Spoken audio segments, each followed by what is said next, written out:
Welcome to Coventry, where the Lionesses have just rolled into town a few days on from that rather eventful match at Wembley against Germany, where all memories of 2022 were soon forgotten. England against Germany at Wembley. A huge match. How are both these nations shaping up for the next Euros? It's 1-0 Germany. And then with a fabulous finish. What a start for Germany. And England have one back. And this could be 3-2. Another penalty for Germany. We'll hear the boos. It's an error from Berger. And there's a right spot for Lucy Bronze. Well, the first step of Euros prep ends in defeat for Serena Wiegmann and England.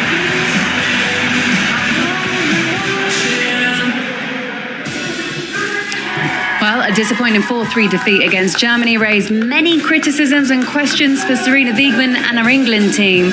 She always said there were going to be changes tonight, and she makes 8 of them. From the goalkeeping position with Mary Earps reclaiming the #1 spot, to up front with Jez Naz making her full debut. Only captain Leah Williamson, Georgia Stanway and Beth Mead keep their place. Chloe Kelly makes her first start since February. With their opponents tonight in this friendly match are South Africa, the reigning Women's Africa Cup of Nations champions, and they came here today with their usual arrival dance, keeping us all entertained. They are coming off the back of a 5-0 defeat to Denmark, but they were missing some key players who are back tonight. It will still be another tough test against England here at the CBS Arena in Coventry, where kickoff is in 45 minutes' time. Hello, welcome along. Karen Carney alongside me and Ian Wright as well. Ian, let's get straight into it, because last time we saw each other on Friday, you said that's one of the worst defensive performances that you've seen for England under Serena Wiegmann. Let's just reflect a little bit more on what you actually saw back then. Well, like I said, it's no different. I still think it was one of the worst I've ever seen. They didn't look like they were in cohesion with each other. Everything looked a little bit like slapdash in respects of the organisation in the press, and I think that Germany punished us. They punished us very well, and I think today, if we're not careful, we're talking about a team of a different calibre in South Africa, but they've got the pace, and the capability of, if we are going to play that open, they'll probably be able to punish us as well. Yeah. Karen, let's take it back to the first goal that England conceded. Tell me why they were sloppy. What happened? Where did it come from? I think just basically the first couple of minutes you're not switched on. Maybe you're not as confident as you are. But it was just a bit in possession. As Righty said, out of possession we were poor, but in possession a little bit sloppy as well. It's the opening minutes. Okay, we regained possession here. For me, a confident Leah Williamson just pops it back into midfield there. We've seen her, she's technically gifted, she's unbelievable. I think she's just lacking maybe a little bit of confidence. Dilly-dallies on it, and look, Germany are not going to miss these opportunities. And look, Millie Bright's had to give away a penalty there, and after 2 or 3 minutes, it's not the start that you want. But I do think it was down to a little bit of confidence there from Leah Williamson. As we know, it's been difficult at Arsenal for her lately, but nevertheless, it was a difficult start, and this is where it all kind of fell apart for us in the first 30 minutes. And I have to echo what Righty said, it was a poor defensive display for the whole team, not just the back four. 2-0 came from England aggressively pressing. Was it too aggressive for you, Righty? Well, to be honest, Karen made some great points on this one, Karen. When you look at the pressing, you pointed this out. Yeah, I think, look, this was a warning sign before the second goal that we were too aggressive. Lauren Hemp was too high, yep. Mead was too late, and this was the warning, because this was coming out from the right-hand side. Gwynn gets on it, but luckily we're in positions where we can defend it and we get away with it. But now if you look towards the goal, which is going to come, Mead goes now, too late, midfield is too late, and what they do is they pop it to the spare player who's got loads of time. Midfielder on the same line, then back four go across, and there's Gwyn, the player that we highlighted in the first clip, was getting time and space. Against a top opposition, you don't need to press the goalkeeper, and you don't need to press as aggressively as we did, because I don't think we have the mobility in our team to go and do that, Ian. We haven't got the legs in the midfield to do that. And if you notice in all of those clips, what we've seen there, our midfield are chasing. They're not on the side of the ball where they can actually make challenges and defend. They're actually chasing because they've committed themselves too far forward. 3-0 is Oiling and getting caught in transition, Cass. Yeah, I mean, we've been speaking about this probably in the green room enough, and it goes from that midfield, doesn't it, Righty? Well, it does. Again, when you look at where we are now, look how far we are pushed forward. Ideally, you'd want to see midfielders back. You want to see maybe, because Kira's doing nothing there. You might as well drop back a bit and get another pivot next to you. Drop back a bit, and then you can slow this down. But in the end, 2 passes and they're straight into our back four, through our back four. Maybe Millie can show her down the line. Don't let her come back inside, because she takes that very, very quickly. Once she cuts that back, look how quickly she gets the shot off. And, I think Anna's unlucky there because it's gone through the legs and it's gone with a lot of power. So, but that's how we started, and they punished us. Exactly. Okay, guys. Well, look, as we said at the top of the show, Serena Wigman said there's going to be changes to this side. She's made 8 changes. We don't normally see this many by any stretch of the imagination. Leah Williamson, she's one of the rare 3 that keep their spot. She gets her 50th cap tonight. Mary Earps is back in goal. And that's after Hannah Hampton had 4 starts in a row. You got starts as well for Jess Park and Grace Clinton. Lots of people were calling for that excellent form with their clubs. Jess Naz, as I mentioned as well, first start from her. So let's see exactly why Serena's gone with these team members for her starting 11 today against South Africa. She's been catching up with our reporter. Serena, 8 changes for tonight. Why so many? Well, it's what we said before this camp. We have 2 friendlies. We're getting ready for the Euros next summer, and it's an opportunity to try out lots of things and to see many players. And that's what we're going to see tonight then. Mary Earps makes her first start since May. Do you think she has a point to prove tonight? Well, everyone has a point to prove every night, I think. You want to show consistency. You want the consistent levels all the time. And tonight she's going to do that. Jess Naz makes her first start. What do you want to see from her in that striker role? Yeah, of course, that she understands what we're trying to do all together, out of possession and, of course, then in possession. She's very quick. We want to, of course, be part of our possession game, but we also wanted to get her runs in behind, and be a danger for the opponent. Leah Williamson captains the side and makes her 50th cap. Why was she the only one in that back line to keep her place from Germany? Just planning things, trying out things, seeing things, and also giving other players opportunities. Talking of other opportunities, Grace Clinton and Jess Park come into that midfield. What was the thinking there?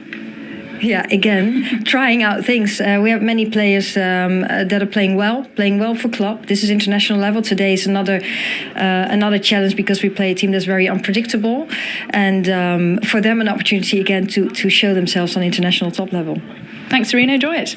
Thank you. You too. Thank you. Yeah, opportunities all round. But let's start with the goalkeeping position because Mary Earps is coming back in today. She's reclaiming that number 1 spot.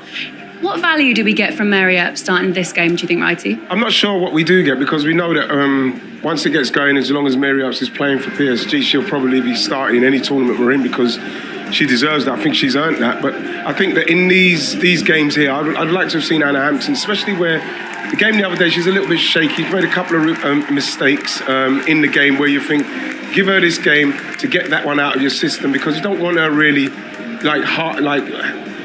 worrying about that one. That's her last England game. You'd have maybe liked to see her dip and get this game. But then, Mary Earps is the number 1 in her eyes, and she's put her back in, and hopefully Mary can show why she's got so much faith in her.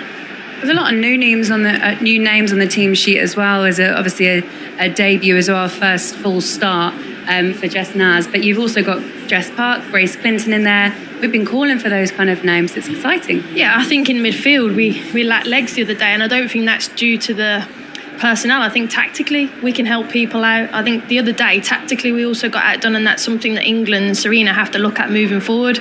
Obviously, in the attacking areas, I think it's a positive change maybe to give people opportunities. But I felt for Alessia Russo the other night. I think it's just about freshness tonight and giving people opportunities. But it's good for us to be able to see these players. Yeah, okay, very excited to see this. Tonight's match takes place here at the CBS Arena in Coventry, where the Lionesses beat Italy 2-1 in the Arnold Clark Cup. That was back in 2023, with Rachel Daly scoring twice in that game.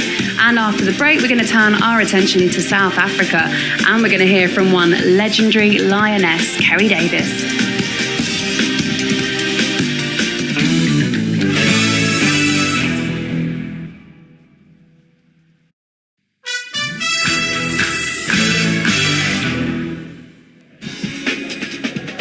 South Africa won the Women's Africa Cup of Nations just 7 days before England lifted the Euros trophy. It was their first win after finishing runners-up in the competition 5 times. Like the Lionesses, they will look to retain that crown in 2025. Now, their coach, Desiree Ellis, has been in charge since 2016, overseeing their AFCON success and their 2 appearances at the World Cup in 2019 and 2023. Let's have a little look at how they're lining up against the Lionesses tonight. Slightly different from their last match because they've got 4 very important players back in the team. They missed that due to visa issues. The important one as well, Thembi Kgatlana, she is one of them, and she takes the armband tonight. A reminder of the golfing class between these 2 teams. South Africa are ranked 50. They've only got 2 players that play in major leagues. So the difference is quite vast, but they can still cause England a lot of problems, and will definitely hope to. It's still an amateur side in South Africa, guys, isn't it? So they're playing, but they've also got full-time jobs as well. So the training methods are different. The facilities are very different too, Kaz. Yeah, that's hard. I mean, that's probably what we were, not so long ago ourselves. You understand the difficulty it is, but they're still fighting, they're still winning competitions, and you have to respect the level that they're at. They were 0-0 at half-time with Denmark on Friday, so you have to respect the level that they're at. They're a decent team, and certainly having Kgatlana back in the team, the captain, as you mentioned, she's a threat. I really enjoy watching her. She's played out in the States, she's played out in Spain, she's good 1v1, isn't she, right? She's very quick. She's a threat. She is a threat, and I think that even though they're leagues, semi-pro league and amateur leagues, I think the fact that they've finished so many time runners-up in the WAFCON, and then in the end they've won it. I think that now with these 4 players that were missing coming in, this could be a tough game, especially as, like you said, Kaz, they were 0-0 for a long while, and then in the end, Denmark done well, wore them down. But they've got some very dangerous players. Not only Kgatlana, but Matolo, as well as another player that's going to cause a little bit of problems today. It's Chazena. Especially if you watched the Lionesses against Germany, you just pick up the ball and run. Yeah. You saw that we struggled with any athleticism, so especially if you're coming into the team, just run at us and be confident, and that could cause us some major problems. They're in a similar position as we mentioned as well, because obviously England looking to retain the Euros, and then they're looking to retain the AFCON, or WAFCON I should say, Women's AFCON, the AFCON Cup of Nations. They didn't qualify for Paris as well, Olympics, so these kind of games are vital as well to pitch themselves against someone like England in this kind of environment, righty? And it gives them a massive boost as well, and I'm sure they'll want to do very well against Denmark, but especially against England, because that really does travel for them. It's the kind of opposition we need as well. African opposition, different kind of style of play, different pace, different, totally different, to what we're used to. So, it's a good learning curve for us as well, especially as we've got, like you say, 8 changes. Yeah. If I'm the South African team at the moment, I'm looking at this team and I'm going to say I'm going to want to have a go at this team. I'm going to have a go at them. Okay, guys. Well, the world Lionesses playing has changed hugely in recent years, and without women who came before them, they wouldn't be nowhere near where they are at the moment. Now, one of those trailblazers was Kerry Davis, and she was the first black woman to play for England back in 1982, a time when racism was rife and women did not play football. Well, tonight, Kerry is here in Coventry, and earlier on she spoke to Katie Shanahan. Yeah, thank you, Laura. I'm joined by one of England's pioneers, Kerry. I mean, how much has changed since you were a player? I would say that it's changed. It's like night and day. Absolutely. What's changed specifically? Everything. Coaching, training, diet, facilities. We didn't have that. Small things, small wins that make a big difference. Well, you played in that Euros final back in 1984 up against Sweden. Now, we've got some footage to show you. This is from the second leg where England were 1-0 down against Sweden. What do you remember about this day? The pitch was dreadful. It was hard to play football. The ball just didn't roll on the pitch. It was just like probably one of the worst pitches I've played on, but we actually won 1-0. So that was brilliant. And Linda Curl got the goal, and it was a great goal. And it got us back in the game, basically. And to think 38 years later, the Lionesses were playing in a Euros final in front of a packed Wembley. I mean, can you imagine playing in front of a crowd like that? Oh, what dreams are made of, that was. I was there for the final, and it's like what happened there was everything that I wished and hoped the game would become. Did you understand the importance of being the first black player to represent England? Not while I was playing. It's only, the last few years that it's been highlighted, and it's important. It's important to me, my heritage is, and I'm very proud of the fact that I was the first player of African Caribbean heritage to play for England. Was it hard at times? When we played, there were lots of things that were hard, but we played because it was a passion. We loved playing. So, yeah, it was difficult times. It was, and for me, growing up, it was, difficult because my father was the first generation Windrush to come to Britain, and very, very hard for all of us as a family. And bigger picture now. Do you like what you're seeing regarding more diversity in women's football? Yeah, absolutely. I think it's improved. When I went to the 95 World Cup, there was 5 players of African Caribbean heritage. Then there's been a bit of a gap, but we're getting there again because things have been put in place to, take the women's game forward and the development.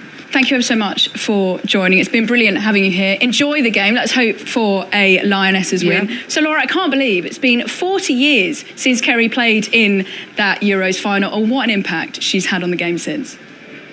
Thank you, Katie. A lovely interview, that one, and huge impact as well. It can't be underestimated. When she was talking about it there, Kaz, she was saying the difference between then and now is just night and day. You look at the pitch, you look at the kit, you look at everything, the lack of facilities they had, and she's absolutely right. I think I got a bit emotional when she spoke. It was everything that she would have dreamed of, what she would have wanted, and, you can't take that for granted that so many people want that opportunity, and people like Kerry set the path for everybody else, really. And it's really important that we champion the women that went before all of us, really. I totally agree. You can't forget about that, Righty, and the sacrifices that they had to make.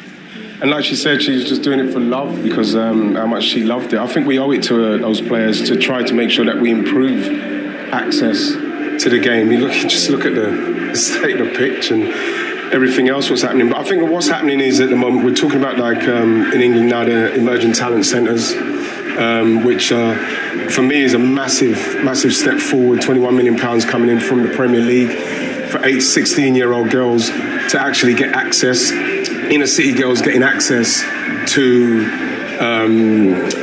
these centres, to be able to get the opportunities, to get the coaching, so then we can recognise the talented players, and then we can pick them out, and then we can keep continuing to bring the players through. Access, transport, all those things are so important, aren't they, to get into your professional career, or even to have a chance to get into a professional career. Speaking of the youngsters, England's under-17s are playing in the World Cup in the Dominican Republic at the moment. On Sunday night, they played Japan in the quarterfinals, coming from behind twice to level the match 2-2, with Erica Parkinson and Zara Shaw scoring those goals. And then the goalkeeper, Rebecca Dorset, she was brought on in extra time. She went on to save 2 penalties. How brilliant is that? 2 penalties as well, coming on an extra time too. Bravery as well. Zara Shaw, you'll see in a mo, she scored the winning penalty in a 4-1 win.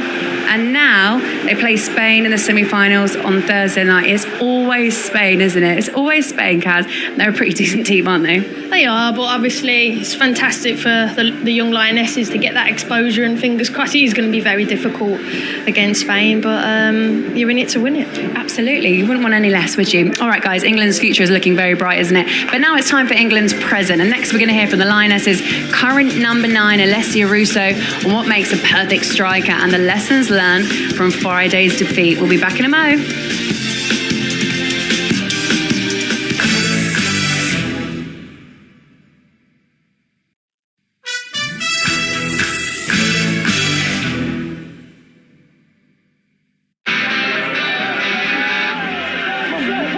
The start of the FA Cup. There's a great sense of anticipation. They have done it! Oh, so absolutely breathtaking. It's a brilliant goal. The dreamers can keep dreaming. He's right! Oh no! A comeback of monumental proportions. The FA Cup is in Manchester United's hands again. The FA Cup is back and we have 3 first-round matches for you next weekend. High-flying Birmingham City travel to Sutton United on Sunday. That's at 11:45 on ITV1. And then Harrogate welcome Wrexham to Yorkshire on ITVX at 3:20. And on Monday, Chesham United at the National League South host League One's Lincoln City. That's at 6:30 on ITV4. Well, back to this evening, and England had plenty to dissect after that match against Germany, and Katie Shanahan caught up with Alessia Russo. Defeat for Serena Wiegmann and England. I'm disappointed. It's not like us. We made simple mistakes at times that we shouldn't have done. The lack of quality, poor decision making. I thought we were all over the shop. That's the worst performance I've seen from the Lionesses defensively. Did it feel like a setback? No, I don't think it felt like a setback. I think that we played a top team and we fell a little bit short, but they also played really well and had a lot of strengths and different strengths. So we kind of let our standards slip a little bit.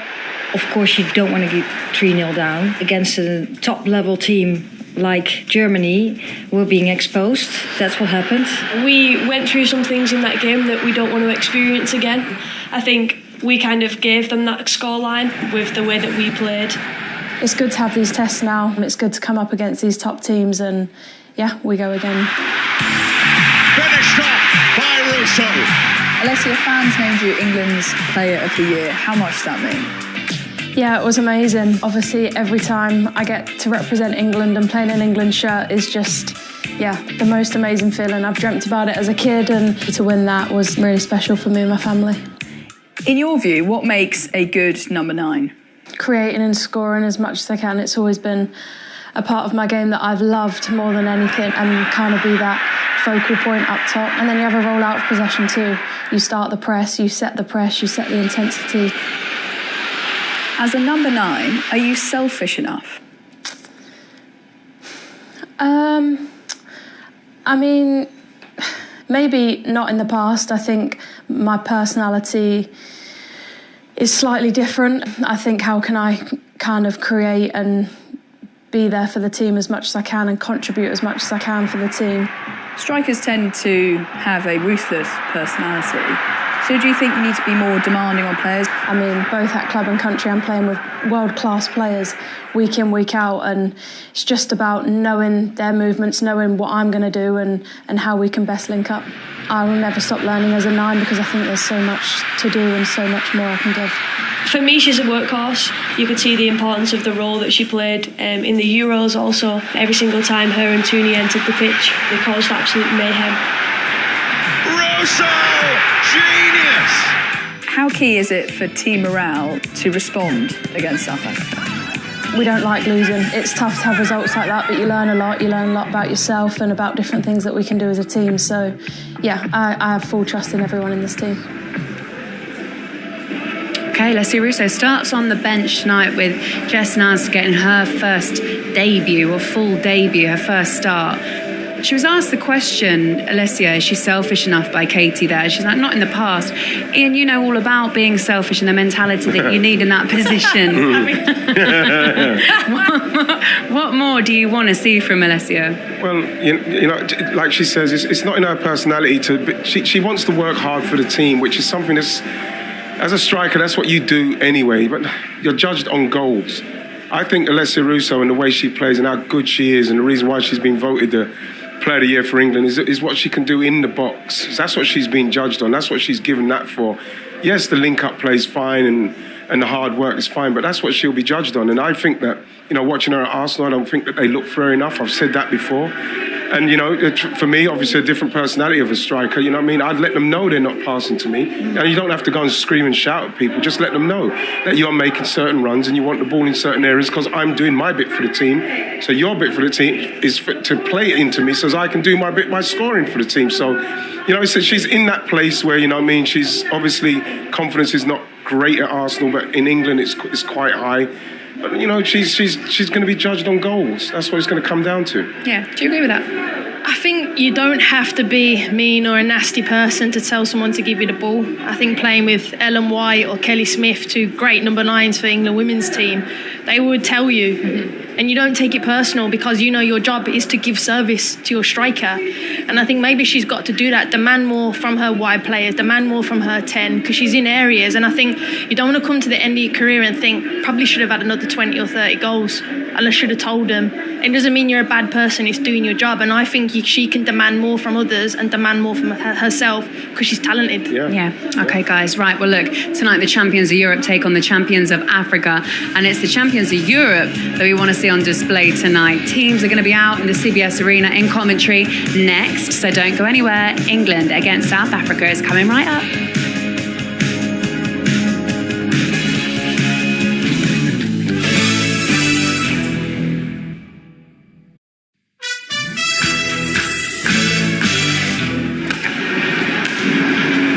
Welcome back to CBS Arena here in Coventry. Some other matches in play tonight that we need to tell you about. The Euros playoffs. It's the first round and it's the second leg. So you can see the scores on aggregate just below the main scoreline tonight. So Scotland against Hungary. Scotland who were 1-0 up in the first leg. It's fairly uninteresting, those first 3 games, because they're all 0-0 at the moment. If you just go down, Wales against Slovakia, that one kicked off at 7:15. The winner of that game will play the winner of the Republic of Ireland against Georgia. And at the moment, Republic of Ireland have just scored, which means it's 7-0 on aggregate. So if Georgia are to make it through to round 2, they've got a lot of work to do. And a reminder, it's 2 rounds of 2-legged fixtures to qualify for the Euros in Switzerland next summer. England have already qualified. Their task tonight is to beat South Africa in a friendly here in Coventry. We have seen a lot of changes. Serena's really rung the changes. 8 changes from the loss against Germany at Wembley on Friday. Righty, are you excited about some of these changes? Yeah, I'm pleased. I'm very pleased with Grace Clinton for a start. I think she deserves a chance the way she started the season as well. But like Jess Naz, you know, I'm not saying it's going unbelievably at Spurs. She started the season scoring, but like it's a different test for her. She's going to have to link the play. She's going to have to make runs. She's going to have to make sure she takes her chance. And I hope she can do it tonight because it's a really good opportunity for her. What about you, Kaz? Are you looking forward to seeing anyone in particular from that lineup? Young players, Clinton, Park. I think it's important to get Chloe Kelly some minutes that she hasn't had at club football this season, less than 90 minutes at Manchester City. But I'm really thrilled for Alex Greenwood as well to be back in the side. Her consistency this season and last season has been superb for club. So good to see her back in the England team. Yeah. Where are South Africa going to be dangerous tonight, guys, do you think? Well, obviously the front 3, very, very dangerous players. A lot of pace, a lot of skill. I think that we need to be tighter. We need to be tighter. We can't be doing this, you know, this like blasting in, trying to close down without people behind you. What we need to do, we need to be calm. We need to take control, like the goal we scored, our second goal, where we were in total control of what we were doing, and just play around them, and just start to, you know, just show what we're capable of doing. All right, guys. Well, England need to put on a performance tonight, whatever they do. So it's time to join your commentary team for this evening's match. Ex-England international Siobhan Chamberlain alongside Seb Hutchinson.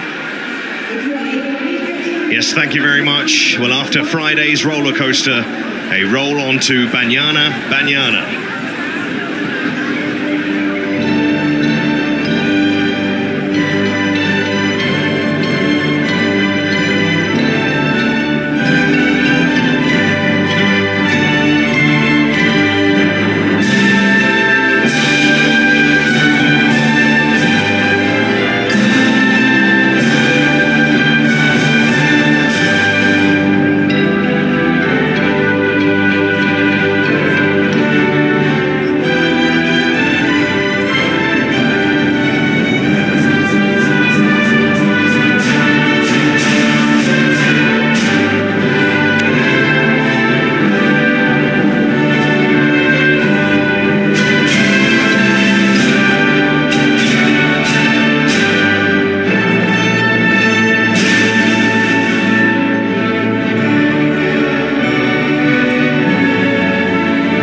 Africa, and all the action coming up very shortly.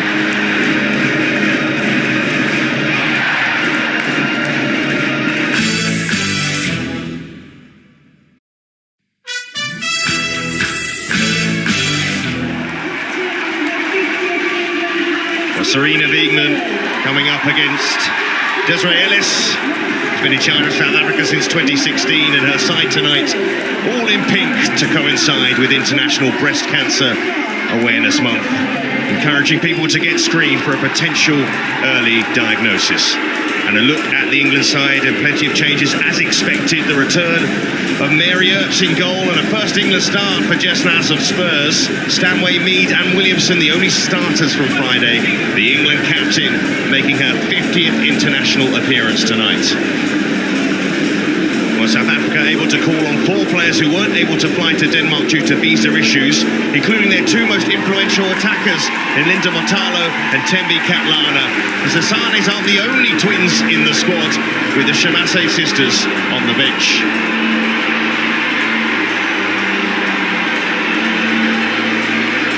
Well, Siobhan, quite the few weeks for Leah Williamson. Started on Friday, didn't work out too well at the start of that game in particular. She's still in the side tonight. She is, and she's making her 50th cap, which is a monumental achievement for her. Anyone that makes 50 caps for their country has done a very good job. But it's going to be a big game for her today. She needs to go out there and prove herself. A lot of these players need to as well, and there's another player that also needs to go out there and prove herself. Hannah Hampton played the last few games, obviously conceded 4 on Friday night. A lot of questions for Serena Wiegman, and Mary Earps is definitely one of them. Let's see, England have played South Africa twice before without conceding both victories, friendly matches over a decade ago.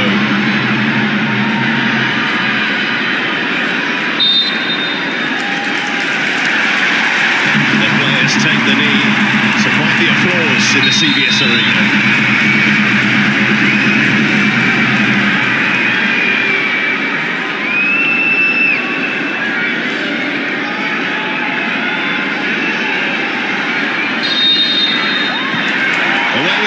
Well, Coventry has some catching up to do after the chaos at Wembley. Cue a first meeting on English soil with South Africa, and plenty of changes to the England side. We thought that would be the case, and we'll see how that lets them shape up. Lots of calls for players to start, and Naz already causing problems as the flag goes up. But Siobhan, looking at this England side, what do you think how this is going to play this day? Look, it's an exciting side for Jess Nass. Making her first start is a fantastic opportunity for her. I'm sure she will get lots of chances, whether that's running in behind. She's got to keep those centre-backs busy to enable the likes of Beth Mead, Chloe Kelly, Park, Grace Clinton to get up and join in with her. And she's very good at that, and I'm really excited to see how well she's going to do today. Expect England to see plenty of the ball. South Africa have actually named quite an attacking side. All 4 players who had visa issues getting into Denmark that delayed them, and that's because they play in Mexico and the United States. But all 4 thrown into the side tonight. And I'll say it early, VAR is in operation for this one, as it was on Friday, and played its part on Friday. And a good atmosphere in this stadium as well. As South Africa go long already through Ivane, the centre halves. Amalepe, Henry Centurion in the squad.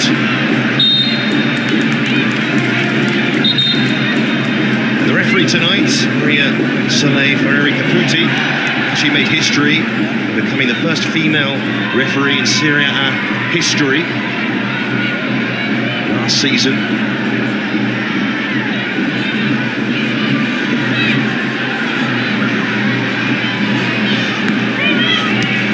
Morgan looking at left back today. He's played at centre half and right back in her previous England appearances. Leah Williamson, the left centre half on Friday, moved to the right side. Clinton, maybe one of the informed players for England, certainly those starting. Kelly, Letizia, Clinton. Let's see how this England side gels. corner to play together for England, that's for sure. Kelly, clever ball, Park. And almost playing that ball through and Smart under pressure, early England corner. It's a great start from England. Fantastic ball through from Chloe Kelly. Just off the back shoulder and a great run by Jess Park. Didn't get the connection that she wanted. And a back pass here, which the keeper should have definitely done better with, has given away an unnecessary corner. It will be Greenwood to take. Probably England's best set-piece taker in the squad. And Greenwood, decent whip as well towards that near post. Behind by Ramalepe. Further forwards in the game against Denmark, but lost into right back for this one. Goes the corner again, not quite. Referee just going to have a word here, as is so often the case. That warning there is for Macovella, centre half.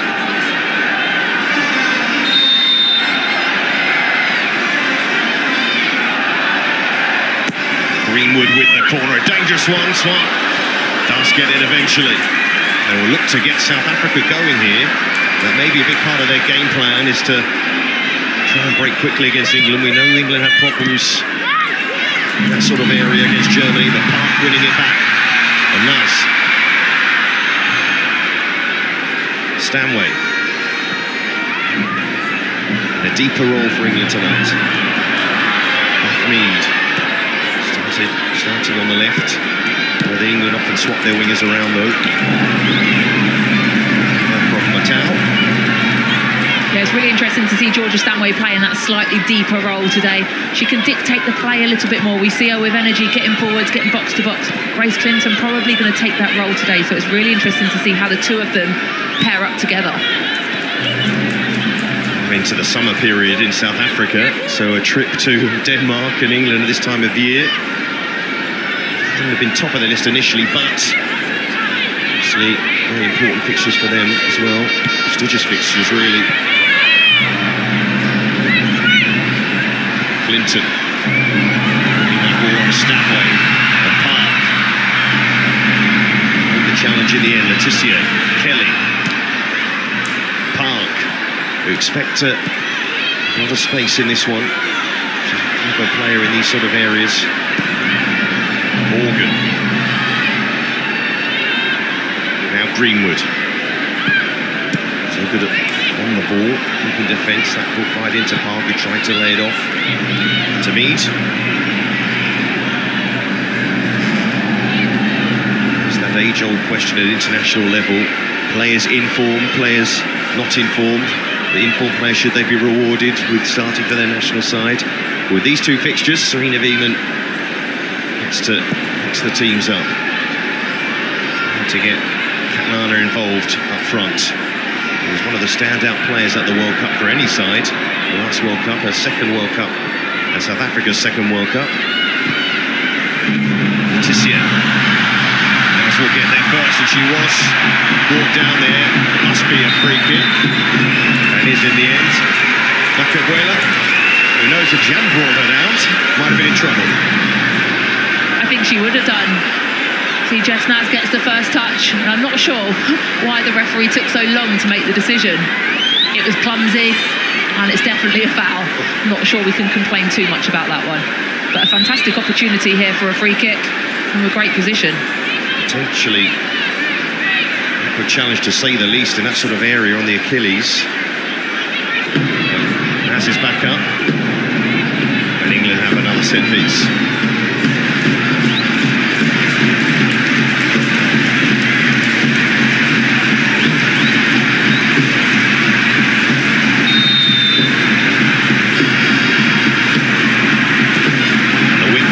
Should be comfortable for South Africa's goalkeeper, William Swart. Took the #1 jersey during the last World Cup. It's two high deliveries that she's confidently come and claimed so far today. Will do her confidence no end of good for the start of this match.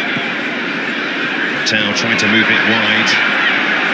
Didn't quite work out for South Africa, and in their match against Denmark, in which they got to half-time without conceding a goal, but after that, ended up losing 5-0. 3 of the goals coming early in the second half, and they were pretty much overpowered in the end. Strong Danish side, but as we mentioned before, missing key players. Here's Clinton.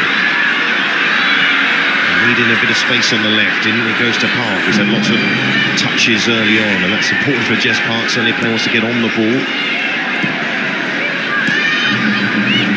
Cavella too, one of her strengths being her off the ball running, but for Park, she wants that ball to feet. And England don't want to play a ball to feet like that, and it's actually important intervention and a free kick in the end.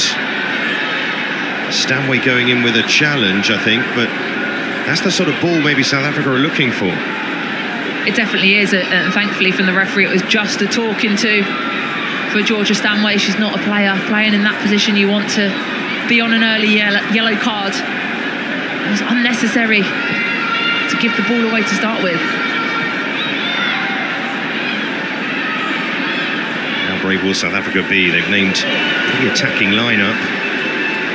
Yana's their usual deep lying central midfielder, but she's not playing today. Mead, and those are the sort of challenges that could be pretty painful. Ramalepe with it. They can be painful again, right in the back of the ankle, the back of the Achilles. Just a little bit late. That's why England have to be quick with moving the ball today. Maybe limit your touches, pass it, pop it around, make the ball do the work, and don't enable them to get tight enough to make those kind of challenges. Serena Wiegman did actually say, tell her team not to get involved in the duels with the South African players. Georgia Stanway said, I may ignore that. We've seen proof of that already. Here's Clinton. Stanway into Park. There's the ball for Mead. Ramalepe doing well down that right-hand side, getting past Morgan easily. Tal giving it away. It was a problem that South Africa had in that Denmark game, trying to... They were under pressure in deep areas, trying to work their way up the pitch. The pressure on the ball was a problem for England against Germany. There is space behind that England defence. Greenwood. Out it goes to Laetitia. On point. Clinton back to Laetitia.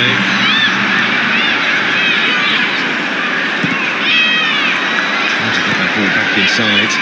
Laetitia playing at centre-back. Will England be in here? Swan out. Claiming. Really good goalkeeping there from Swart. She was alert, she was on her front foot.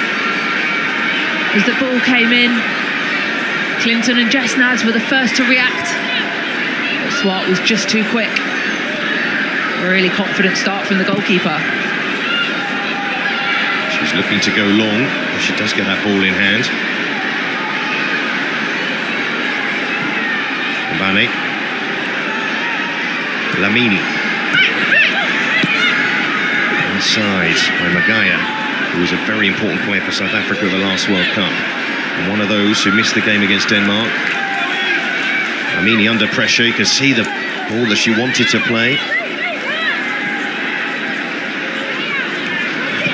Stanway, left by Mead. Morgan, back to Mead. And the defensive cover across from Matau. Tidy play there from England. Beth Mead with the quick feet, and Esme Morgan getting higher up probably for the first time, not playing on her natural side, but combining well there with Beth Mead. So Mead with the corner, decent delivery as well. South Africa dealt with the first bit, but not this one. Leah Williamson, just what she needs. Look at the celebration from the England captain. A burst of emotion. And you can see how much this goal means to her really after what's been a difficult few weeks. And that is how you respond.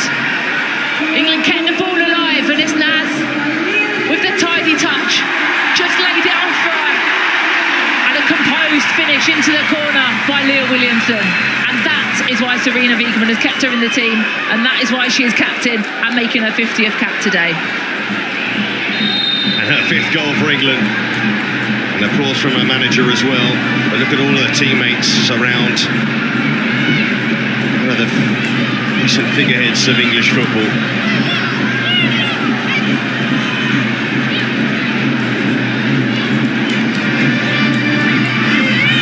Mary Earps, another player who may not have much to do tonight, but I think she might want 1 or 2 things to do, just so people remember. Well, this might be the time. Catalana, a tester, and England surely going to concede here. Somehow, it's kept out in the end.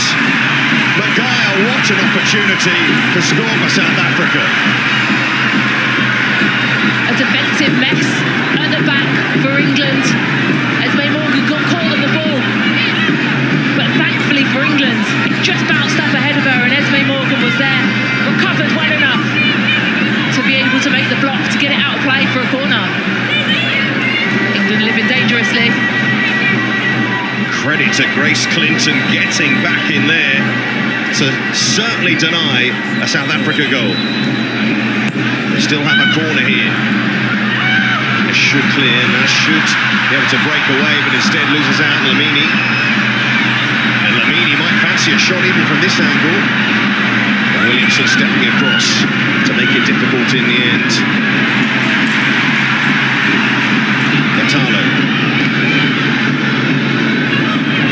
These sort of areas South Africa may be dangerous. Matalo. Matal. Gaia. Having that excellent opportunity. That gives South Africa confidence. South Africa that beat Italy at the last World Cup, one of the more entertaining games in the competition. It certainly gave the Netherlands a run for their money in the last 16, that historic knockout stage qualification. You don't get the chance to face European opposition that often. I was mentioning that before both fixtures, Denmark and England. Morgan inside to Stanway. Morgan. Greenwood across. And just settle again and put pressure on that South Africa defence. And was running the channel. Gavella losing it. This might be a problem for South Africa. As will take the corner in the end. Brilliant work rate from Naz there. She let the ball run past her, didn't get on the right side of it, but didn't give it up, kept working hard. And won it back and has won her team a corner. You can see here the pressure she put on to win it back.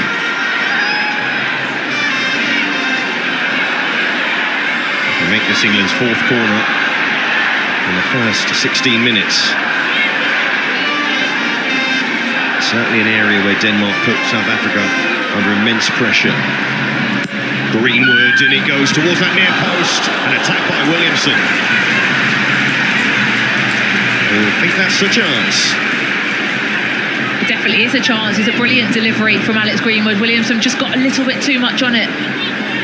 But you can see what that goal's done for her confidence, just the way she's playing now. Coming in, attacking a ball like that. Footballers are confidence players.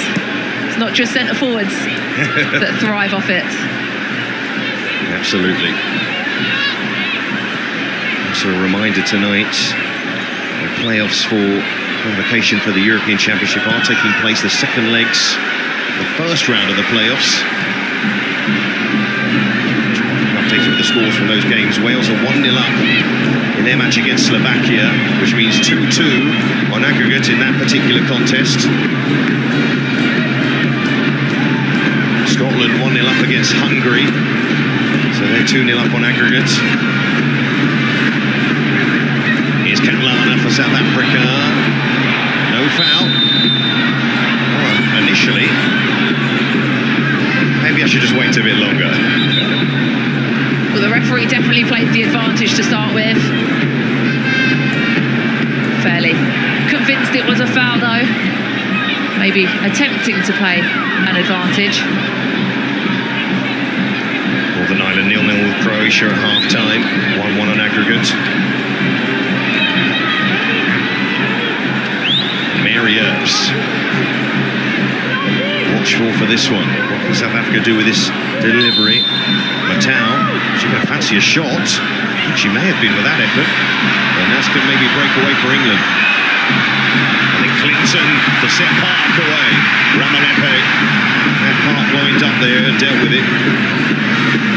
The most experienced player in the South Africa side trying to run forward, and it's worked out. They're a bold side prepared to take a chance, and when they do break through, it can cause problems. Ramalepe after that run, still getting.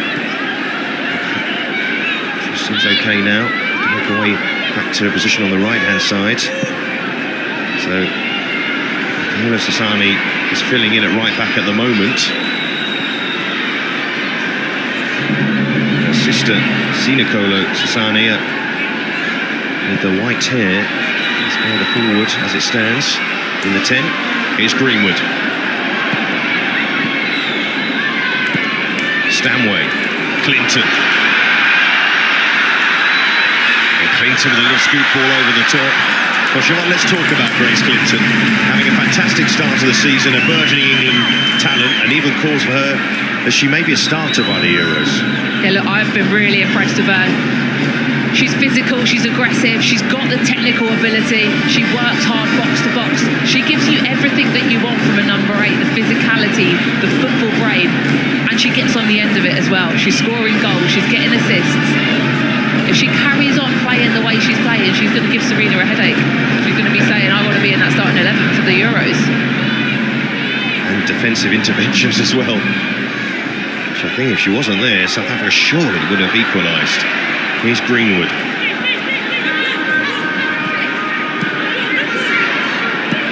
Greenwood, a player who always wants to get on the ball. Williamson. Stanway. To Kelly.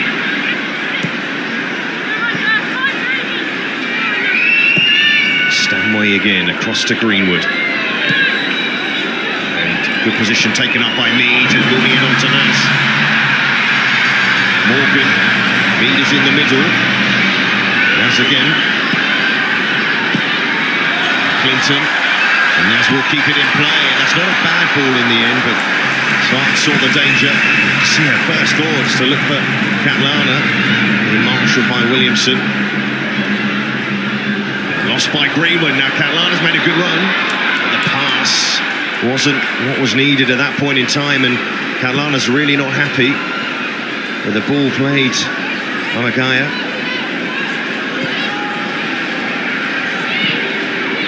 There's no doubt in Swart's mind that as soon as she regains possession, it's can I go long, can I go direct? We know that England will push bodies up high. Can we counter them at every opportunity? Park won't quite get to this. It's a difficult second half for Jess Park actually against Germany. England's level, if it was possible, dropped from an attacking point of view as they more on, and Germany looked particularly dangerous at the start of the second half. I say particularly dangerous. Considering all the goals were in the first half, but the second half, they could have scored 4 in the first 10-15 minutes. But that's loose from Letitia. Not the first England player to play a loose pass, but Asani losing her footing. And Mead turns away from Ramalepe. Williamson. Letitia. Stanway. Williamson. And it goes to Mead. We have more central areas at the moment. Nas out on the left. Kelly works into Letitia. Plenty of options here for Letitia. They're looking for Clinton in the middle. Combination made at Manchester United, and a second goal for England. And Grace Clinton's second goal for England. And she's a threat. Attacking that ball from deep. Brilliant defensive work not that long ago, but doing the business at the other end. It's a brilliant team goal. And it's Maya Letizia, you see her, she raises her head, she waits. She waits for the delivery, she knows Grace Clinton is coming in late. She raises her head, doesn't just whip it in, she picks her out on her head. Headed to perfection, into the ground, giving the goalkeeper no chance, into the back of the net, and it's 2-0. Well, both our England goals come in similar circumstances, I have to say. Two headers. Great ball, Matt.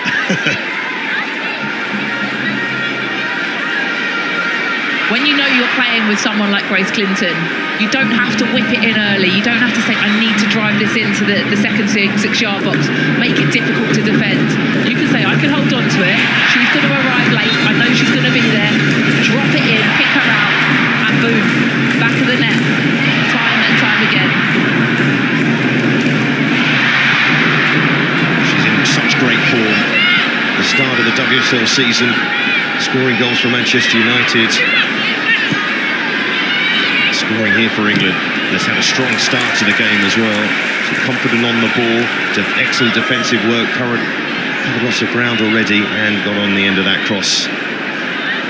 Letizia. And of course we know that South Africa are ranked 50th in the world, not of the same level as Germany. But of course this England side is one that hasn't started together. Yeah, look, it's difficult when you come into a side that you don't play with regularly. You hear them talk about it. In club football, when you have a new player, they need time to gel with the team. These players don't play together regularly. If you dropped one into the regular starting 11, yes, that player has a better opportunity, but it's tough for these players coming in. They all want to prove a point. They all want to prove they want to be on the plane for the Euros, and they want to be on that starting lineup as well. Clinton scored in the last WSL match against Brighton, which was Maya Letizia's old club.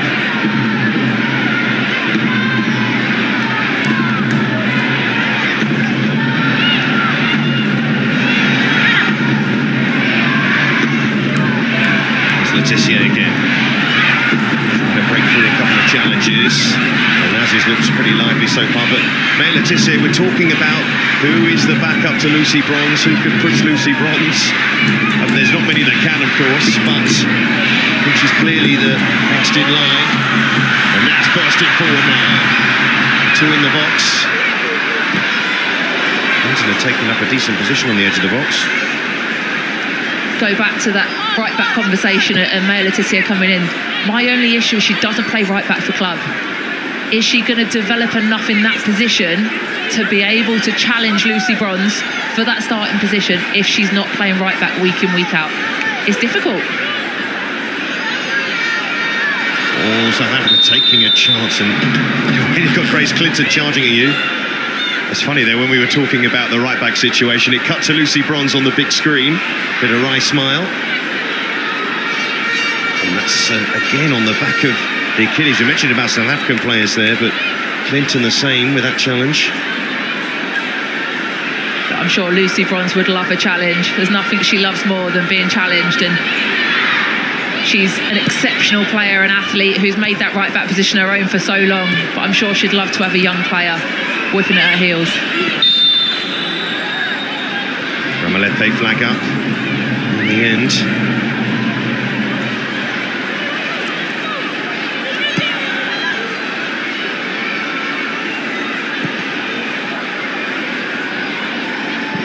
South Africa, the reigning African champions, but they didn't qualify for the Olympic Games. They play off to Nigeria. And similarities, of course, with England, even though they would have been Team GB, but to qualify for that Olympic Games, it was through England. England just missing out in the end. A goal difference to the Netherlands. Qualify for the Nations League semi-finals. Here's Greenwood.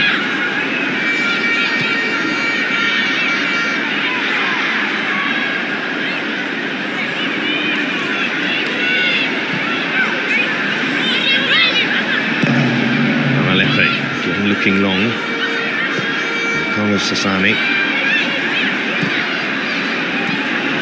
Clinton taking that ball and moving it on with purpose to Kelly. Clinton. Stanway.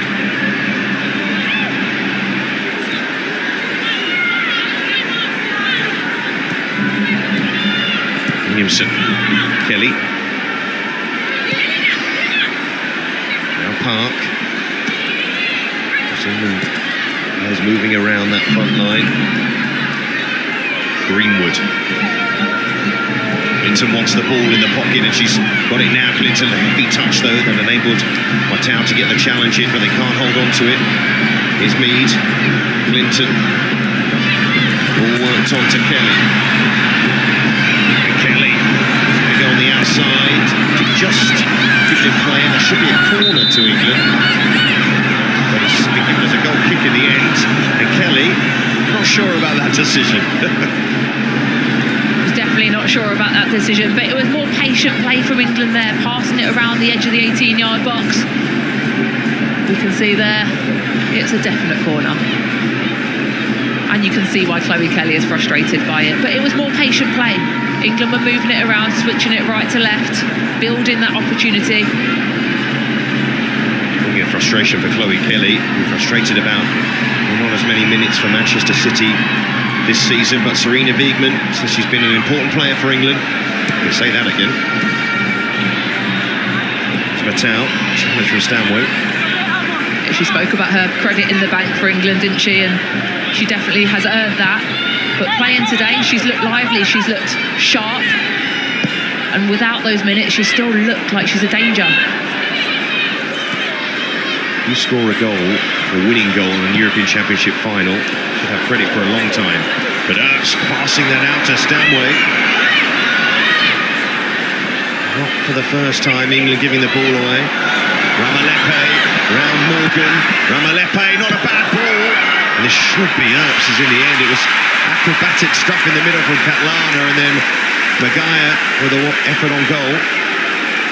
Ramalepe looks dangerous down this right-hand side. She's had some nice touches, got to the byline that time, and if Catlana had connected with this one, it would have been something quite spectacular.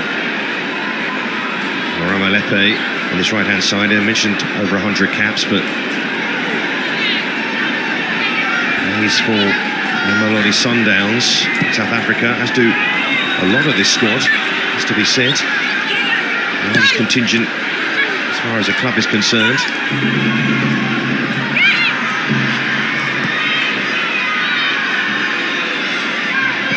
Nkrumah in the starting lineup. Here's Greenwood, playing it forward, attacked by Clinton.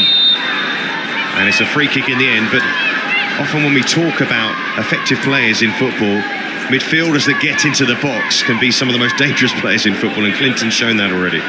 Definitely, especially those that get into the box late. We see her run, she holds deep, she doesn't go beyond, she's not always the one that's making that kind of third man run in behind the forward. She holds her ground really well and makes that late run. We saw there Alex Greenwood delivering, she knew she was coming in on that back shoulder. And our Spurs would have loved to have kept her last season on loan from Manchester United. Definitely going to call her back, that's for sure. Williamson. I don't think there was any chance that Spurs were going to keep hold of Grace Clinton, especially with what we've seen so far this season. And in this game, here's Park. Out to Mead.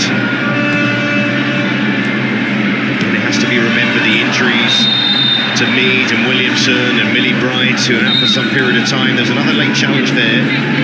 This time from Nicola Sassani. 3 or 4 that we've seen. But England giving the ball away again. And Catlana with a bit of space and lovely ball through. And another chance goes begging. I'm surprised Catlana didn't shoot. And look at Desiree Ellis. It's a brilliant run by Catlana. She just drives. And she plays a fantastic ball across to Maguire. But Laetitia does just enough to put her off. Just runs ahead of her. Not the first opportunity that England have handed to South Africa tonight. Pass to South Africa. Greenwood going back. I've seen it a bit of an issue for England. Passing out from the back. There's Greenwood again though. Ooh, look for that long pass, no doubt about it. The ball was on to Kelly, and she finds her. I mean, they're winning it back, and that will be a free kick. It's fantastic delivery from Alex Greenwood, and that's what you get when she's on the pitch, playing on this left-hand side. Chloe Kelly just touching it back and getting fouled there, but it's the delivery from Alex Greenwood that gives England a slightly different dimension. With her with that natural left foot delivery, she can switch it, she can pop it in, and she's been in phenomenal form for Manchester City, not just this season but for the past few years. Well, the debate rages on. Serena Wiegman did say though that really the European Championships are not that far away relatively, and the chances of changing her team too much aren't particularly high, but sometimes players do force you to make no other choice. Feels like that might be the case with Clinton, possibly Greenwood, but of course that would mean breaking up Wright and Williamson. Unless of course you play Greenwood left back. Let's not get into that right now. Here's Williamson. Stanway. Laetitia. Williamson getting involved in the attack. Clinton. Well, absolutely full of confidence. That shows the confidence that she's playing with right now. Just takes the touch, doesn't get the connection that she wants, but to have the confidence in one of your early caps for England in that kind of position, to just touch it and shoot, shows the type of player she is. In the WSL last season, she scored 4 goals for Spurs, and 3 already this season. Now, is this an issue here for Lillian Swart, the goalkeeper? Are they maybe going to have to bring on Andile Lamini, which isn't too much of a drop-off for South Africa because she was the previous #1, and these two goalkeepers are actually good friends. And she has one of the best nicknames for a goalkeeper, Sticks. That is a very good name. Comma between them. Thank you for explaining that, Seb. Desiree Ellis, a big part of South Africa's leap to the top of the game in Africa and to become Africa champions. She did actually play in the final as a player, losing out. But they won the last edition in Morocco, beating the hosts and making history. It's awarded one of the highest honours in South Africa.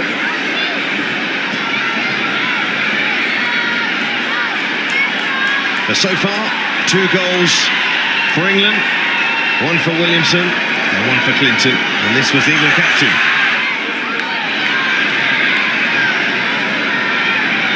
And then one of the newer talents to join the squad, Grace Clinton, heading a cross in from May Laetitia. 2 very, very good finishes. Grace Clinton, the way she held her ground, the way she came in late, directed it down into the ground, bouncing up. The hardest ones for the goalkeeper to save. If they're directed in the air, you can time your flight to dive and save it much easier. Leah Williamson with the touch. Siobhan, we touched on the topic a second or so ago in terms of when it comes to the European Championship, because we are certainly on the road to the European Championship. England selecting a side. We've seen how consistent she is with her 11s that she picks. Are you expecting anyone to break into 11 from the one we're used to seeing? Look, for me, Grace Clinton is the one.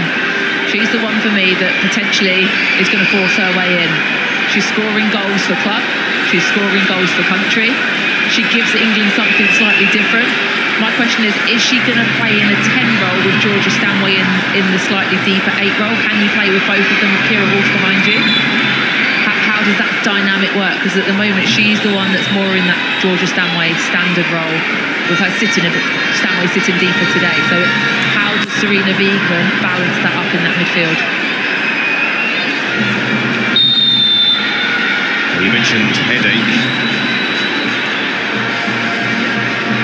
Clinton applying that headache to Serena Wiegmann at the moment, because they talk about players with credit in the bank.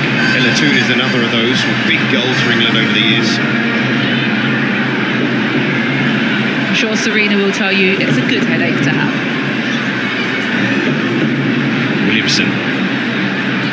Swart still holding the base of her back and trying to move up.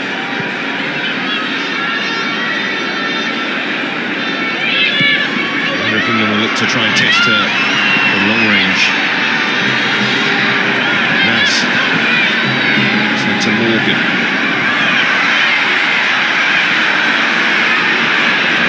Being rolled there, that should be a free kick. What are we learning with Esme Morgan playing left back tonight for England? It's tough for her. She's a right-sided player. She wants to be on the right. I'm sure you want to play in your natural position, but at the same time, she just wants to be on the pitch. She'll play anywhere she's asked to play. When you've got a left-back player, a right-footed player playing at left-back, every time she's had the ball where a left-footed player would whip it in, she's cut back. It slows down the attack and makes it difficult for those in those attacking areas.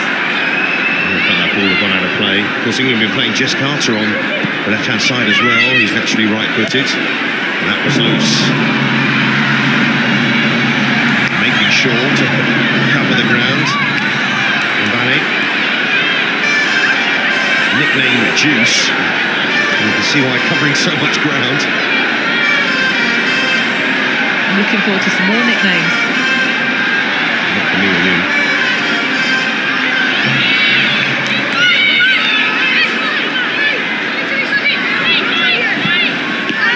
Swan is still not entirely comfortable with the South African goalkeeper. No, and as a goalkeeper, if you've got a sore back when you go in at half-time and you're sitting around for 15 minutes, it'll be interesting to see if she's able to come out for this second half, if they can loosen it up, or if it just gets worse. Still at least 5 minutes to play. South Africa wanted a free kick there. They're not going to get one, and then two players colliding. And here's Mead. The referee now having to stop the play in the end, having not given a free kick. Here's Mattel down. I think the original foul was by our own player as well. I think they collided initially, and then the second collision came afterwards with two South African players as well. Yeah, you can see there Mattel was challenged by Sinokola Sasani. And just still stayed down from there. It's actually, when Sasani was following in on the second player, that looked actually worse in the end, but Mattel looks like she's going to be okay. As for another of the clubs that have provided a lot of players to this squad, University of Western Cape.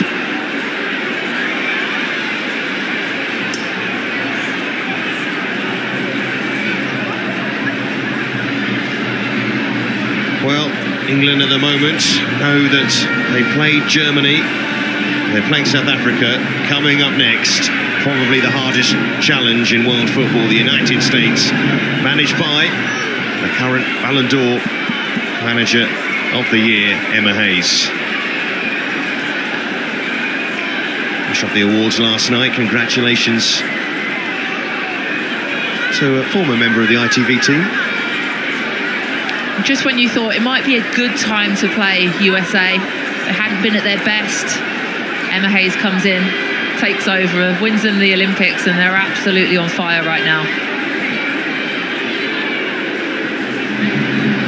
On their way to Wembley. Here's Letitia.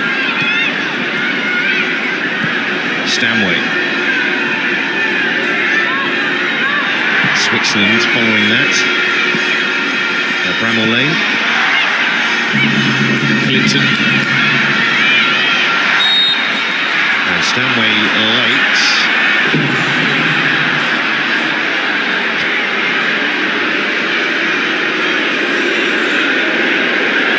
Just overran it slightly. You can see she's coming in. It's a dead leg. It's going to be a painful one. She's already had a talking to from the referee. I think she's avoided a yellow card again as she hops away.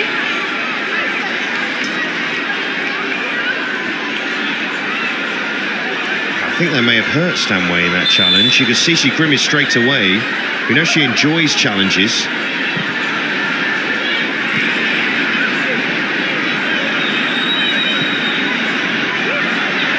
And that's behind Lamini in the end. Letizia wants to get on with it. Here's Clinton, England's player of the half. Greenwood.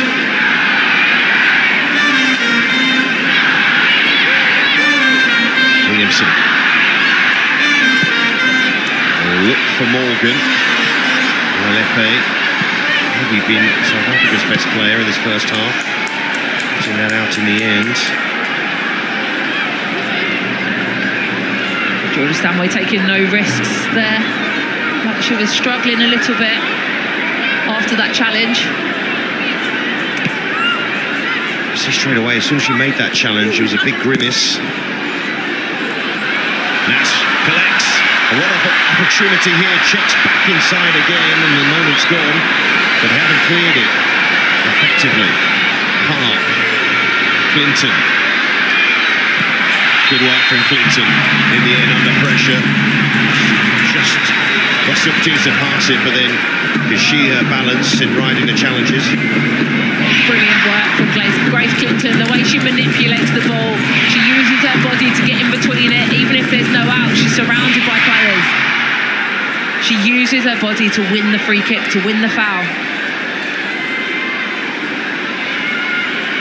I bet she'd love the opportunity to take this free kick as well, but I don't think she's going to get that chance.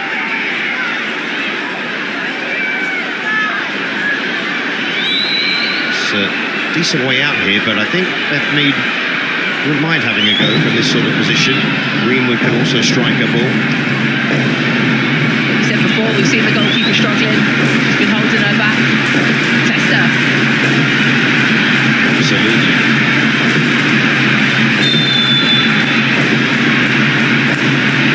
Mead or Greenwood? It's Mead. Comfortable for the goalkeeper. She was disappointed with that effort as soon as it left her foot there, Beth Mead. Sani will look for Kalana, who runs off Greenwood and has options in the middle. Charge right at the end of the half for South Africa. Kalana across. An important header, I think, from Williamson. Still the danger not clear now, it is. Well, South Africa have had their opportunities to score their first ever goal against England. They have had their opportunities. And she runs on the back shoulder here of Alex Greenwood. She recovers well. She does enough to get alongside her. She's beaten her for pace. She gets back alongside her, and then, it's Leah Williamson there with the challenge in the middle. But again, it's too easy for South Africa to break down this England defence. So some of those concerns are still there. Greenwood, though, that's what she can do. The other end of the game, Nance, goalkeeper, had come, and I don't think this Nance had realised. Was a real chance.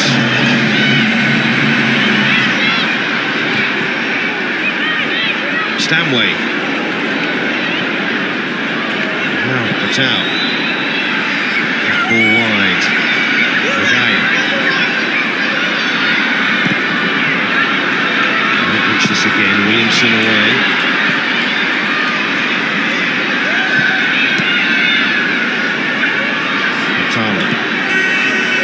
Deeper off in South Africa today. I mean, she had to really. The number of attacking players they have on the field. Looking for Katlana again. And Earps. No nonsense.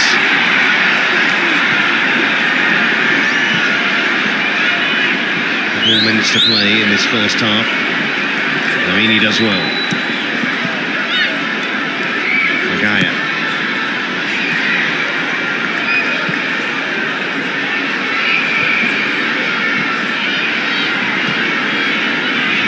Better from South Africa here as far as build-up play is concerned. Not going long just yet. move England around. Otalo.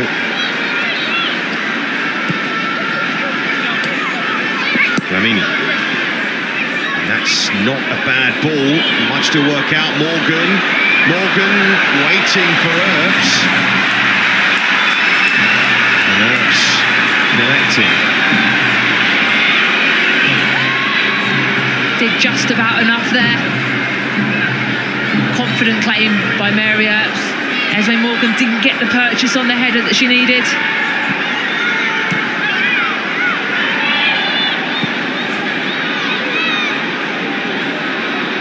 Well, 1 more minute to go in this first half.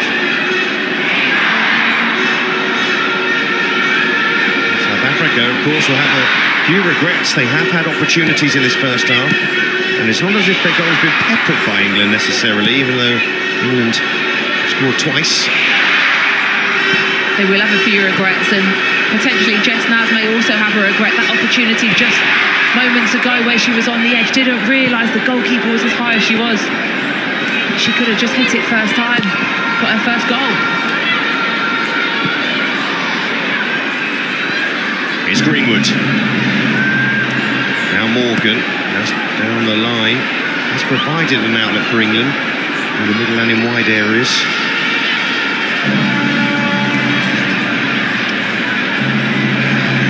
Player's been on that pathway, the 23s. Clinton. A half-time whistle. We're very apt that the player with the last touch of the first half was the player of the first half in Grace Clinton. But it's Leah Williamson who gave England the lead in this game, the England captain, scoring after a corner. And Grace Clinton with a second goal for the Lionesses, who lead in Coventry at half-time by 2-0.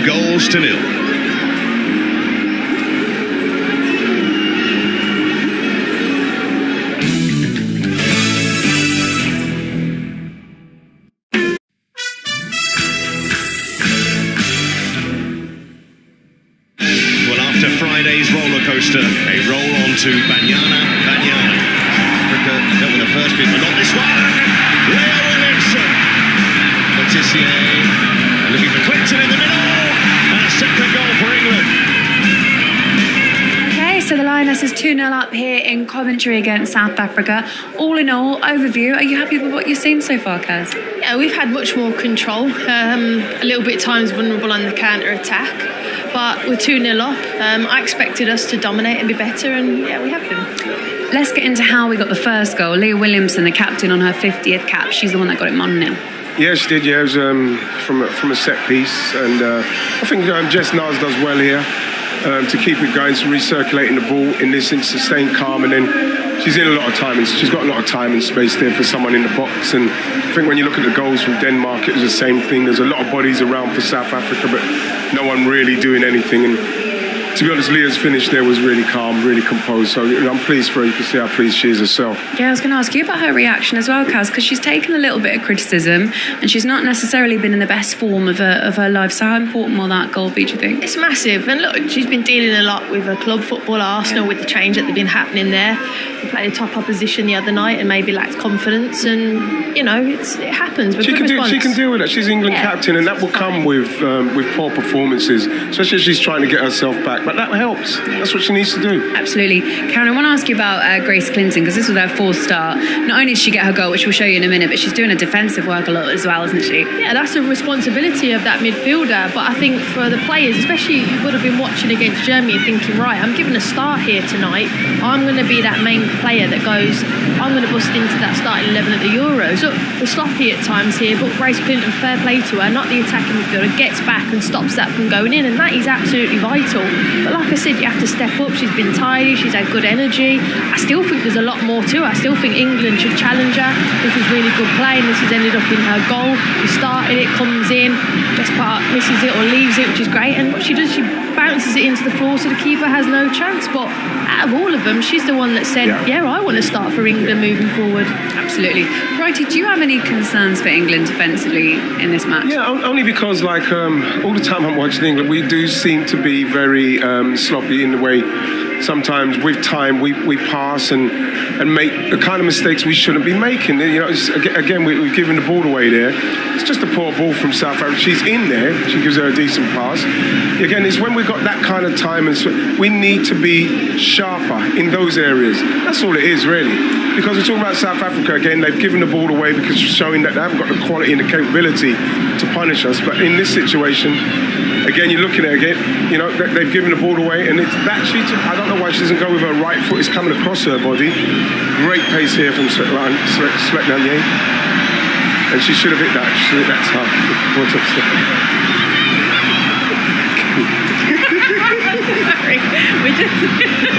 We're just laughing at Righty for a second, but let's move on, because look, they are putting up a challenge, and England need to be very careful that they don't let one of these sloppy opportunities through and actually South Africa get on the score sheet. Yeah, look, at the end of the day, we want to win the Euros next summer, and we have to be more disciplined. So I'm going to let you two naughty school kids react to the half-time break. Keep a clean sheet. That's a Klasiane.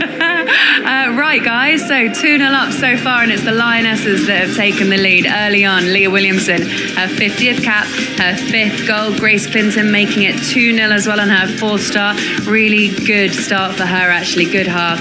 Second half, it's South Africa that need to get back into this game. England lead 2-0.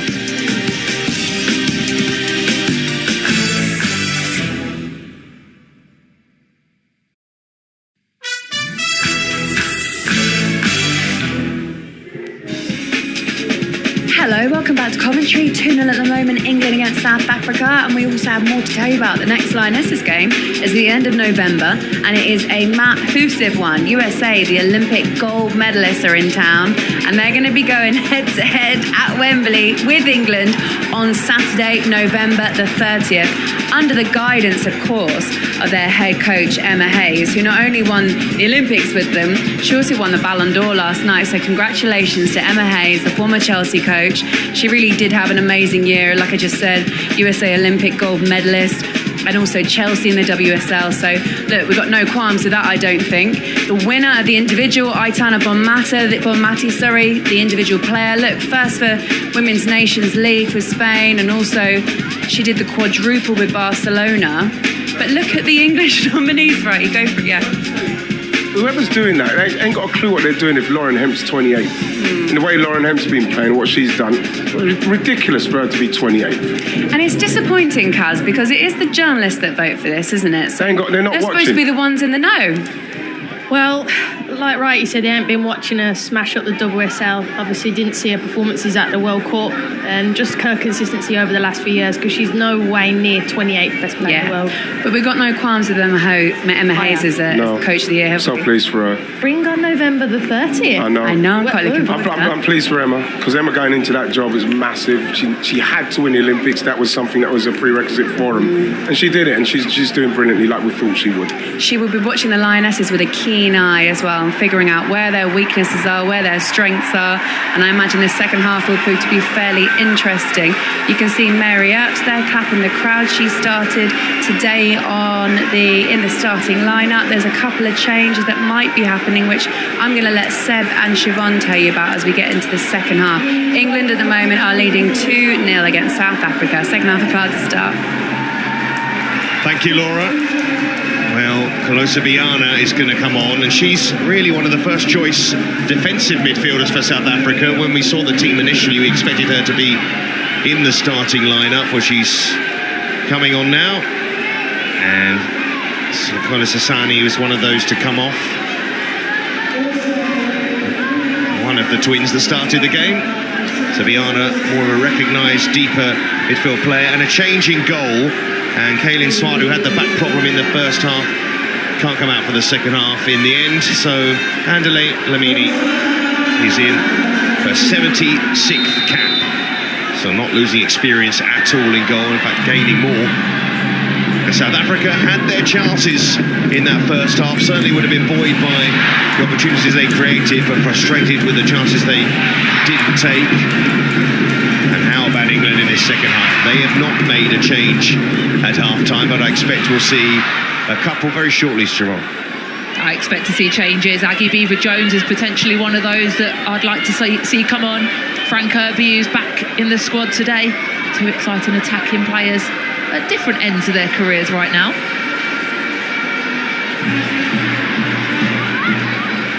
Kirby playing for Brighton. And that's making another one of those runs off the ball, which she's often got there first. Flag staying down. Mead, Stanway, Letitia.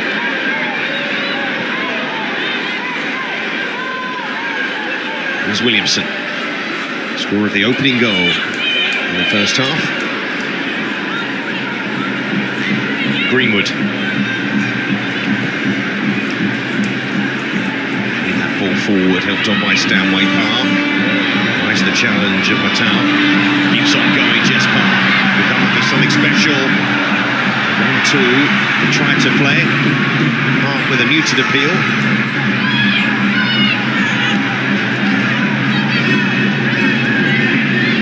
Stanway. That ball back quickly for England. Clinton. Still Clinton.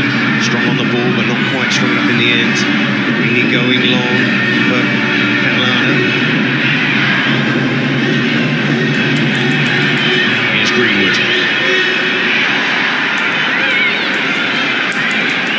One shot on goal for South Africa, but they should have had more, really, based on the chances created.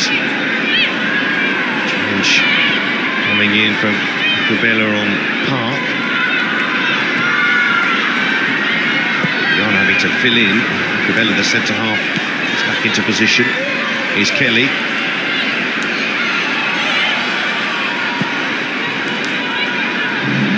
Greenwood.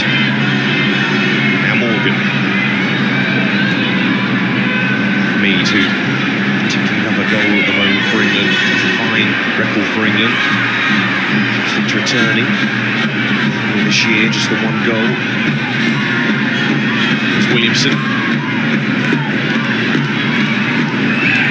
Clinton in a wide area at the moment. And Clinton let that ball run across her body nicely. Kicking it back inside towards Kelly. Kelly almost forced her way through. Bunny. There's Clinton again. You get the feeling he's going to become quite the fans' favourite for England. You do, and you can see the wry smile on her face there after that challenge. Some attacking players don't like doing the dirty work as such, tracking back, making those tackles. Name them, name them. You can see from that challenge that Grace Clinton definitely isn't one of them. Matau. Sani. Tolu.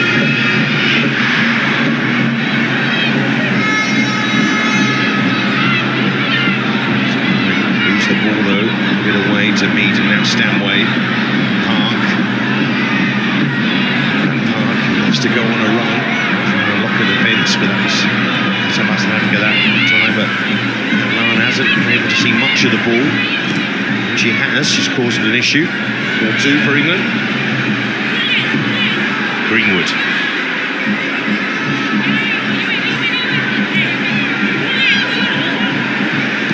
So whenever Greenwood gets the ball from deep, her first thought is to look up and look for runners. Here's Nas.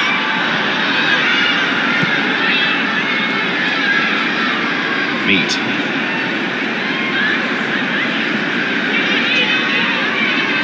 Greenwood to Morgan, high up the pitch. Mead. Letitia. Kelly. Letitia.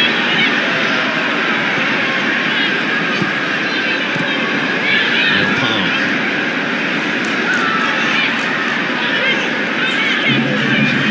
The South African players felt they should have had a throw there. Here's Earps. Greenwood. And it goes to Clinton. That is a free kick in the end. Akabuela coming out to make the challenge. Both centre halves of South Africa prepared to make the challenge as quickly as possible. They are, and they know how good Grace Clinton is and the impact she's already had on the match so far. Down, stayed down, holding her arm. Serena Wiegman will be hoping it's nothing serious. Still not made her way back to her feet. And the England supporters will be hoping Grace Clinton gets back to her feet. Standout player for England as the challenge just across the top of the foot, and you see there on the right arm.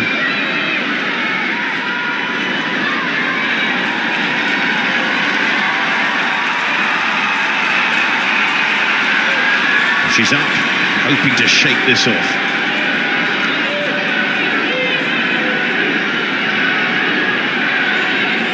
Serena on fine.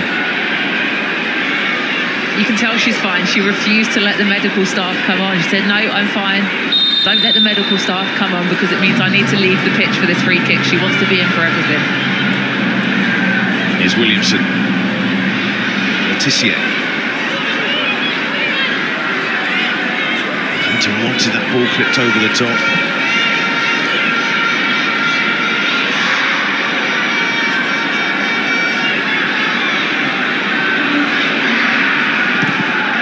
Stanway hooking it forward. Nas under pressure.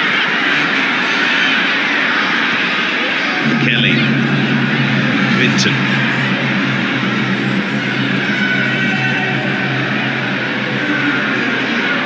Williamson. Kelly. Letitia. Clinton running off the ball again. Trying to play it back inside to Kelly. And Clinton charging after to win the ball back. I know we've spoken a lot about Grace Clinton tonight, but one thing I would say is that she also is directing a lot of the other players, telling them where to run, telling them where she wants the ball. She's vocal on the pitch as well. She is, and for a player that's so young and so inexperienced at this level, to have her leading the team, to pulling them along with her, speaks volumes of her character as a person as well as her ability as a player. Diana getting that ball back, and Lara can't hold on to it. Clinton gets the free kick in the end. Marika Putti, our referee, I mentioned making history as the first female referee in Serie A. It's actually an all-female team that took charge match for Inter last season. It's Greenwood looking for Morgan. Montanaz looks to turn, in goes the challenge. Ramalepe, but Nas did well. Park, a two to pick out in the middle. And South Africa, in the end, get away with that one, but England had an opportunity. And Lamini again going long to Catlana, but easily cut up by Williamson, who's dealt with a lot of those long passes pretty well most of the night. Lamini's continuing exactly what Swart was told to do: receive the ball in the box, get it out, get it long, and counter on England out of shape as quickly as we can. Here's Williamson. Left side at the moment. Letitia doesn't mind being in that more central area.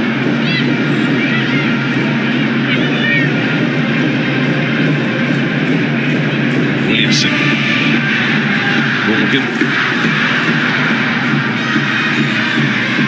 But England giving it to Catlana, who's quick and direct, and with a brilliant chance for South Africa. And what a finish as well. Well, South Africa's star player from the last World Cup scores South Africa's first ever goal against England.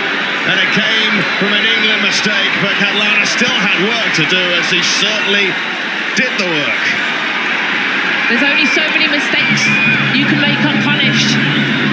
And Catlana was the one to react the quickest. Her pace was incredible. And the finish, tidy, low into the bottom corner. But time and time again in the first half, England was sloppy at the back. This time they were punished. A loose pass from Williamson, and it presented the opportunity for South Africa, and they took it. For Thembi Catlana, well, that's how much it meant to the coach. And Ellis ecstatic.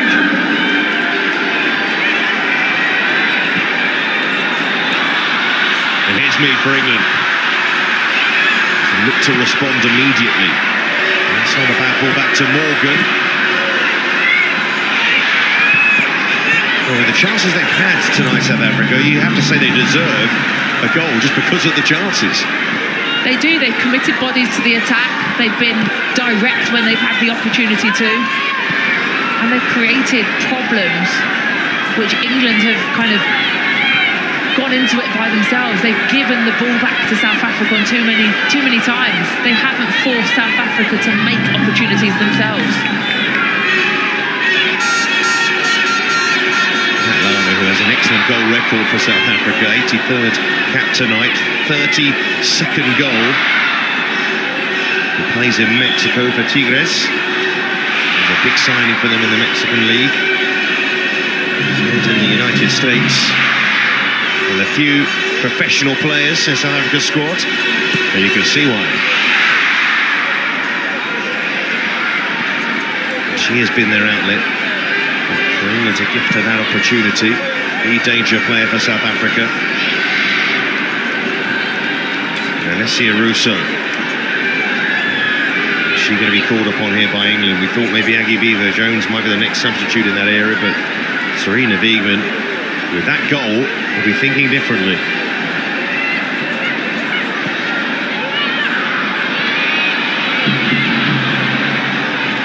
I mentioned South Africa's first goal against England. They have played England twice before in the Cyprus Cup. I won't mention how long ago it was because Siobhan was involved. It definitely wasn't that long ago. But they brought the energy, they brought the fun, they brought the vibes. They really enjoyed themselves at the tournament, and they were such a fun team to have involved in that Cyprus Cup tournament back in the day, Seb. Back in the day. About 14 years ago, I'll say that. Here's Williamson. Looking for Kelly into the channel. And Kelly gets there, persistence paying off. It's a familiar thing, or what we were used to seeing from Chloe Kelly. Just needs more game time at the moment. The club. She does, and I'm sure she'll be really pleased to have got this start today for England. She'll want to get the whole 90 minutes under her belt, I'm sure. She's worked hard, she's looked sharp at times. As the WSL gets stronger, of course, bigger players come to the WSL. That has an impact on England players. Getting enough game time.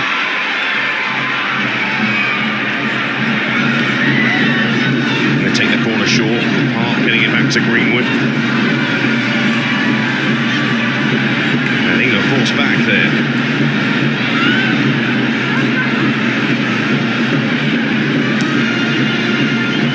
There's going to be a flurry of substitutions shortly. Sani, Catlana, breaking forward, support as well. Catlana, and the passes to find a teammate in the end. Picked up by Park. You feel like England probably need a change. They do, but sometimes when you concede, it's about getting that stability back. Retrieving the momentum of the game. England had it, momentarily lost it when conceding that goal. Interesting to see if Sarina allows the tempo to get back into our favour before making those changes. Williamson. Stanway to Kelly to Clinton. To Letitia, not quite. Armenia cross.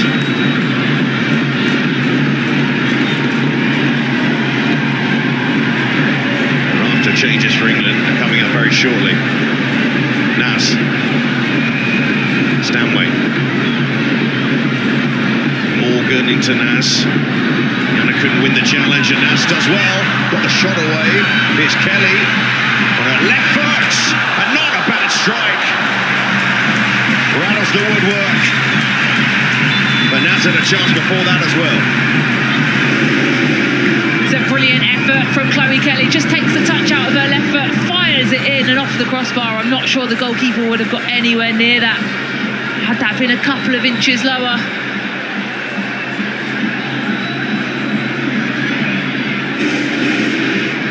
Well, that shot for Nas as her last involvement in the game, because here come the cavalry. Quadruple substitution from England. European Championship winners. So Morgan off and Laetitia off as well. Here comes Lucy Bronze. A huge roar. She came on the screen. Russo as well. Bronze coming on for cap number 126. And Fran Kirby, who wasn't in the squad on Friday, is going to replace Jess Park. And off comes Clinton as well, who was hoping a number wouldn't be raised, but it is indeed raised. And perhaps her greatest rival for that starting role, Ella Toon, comes on.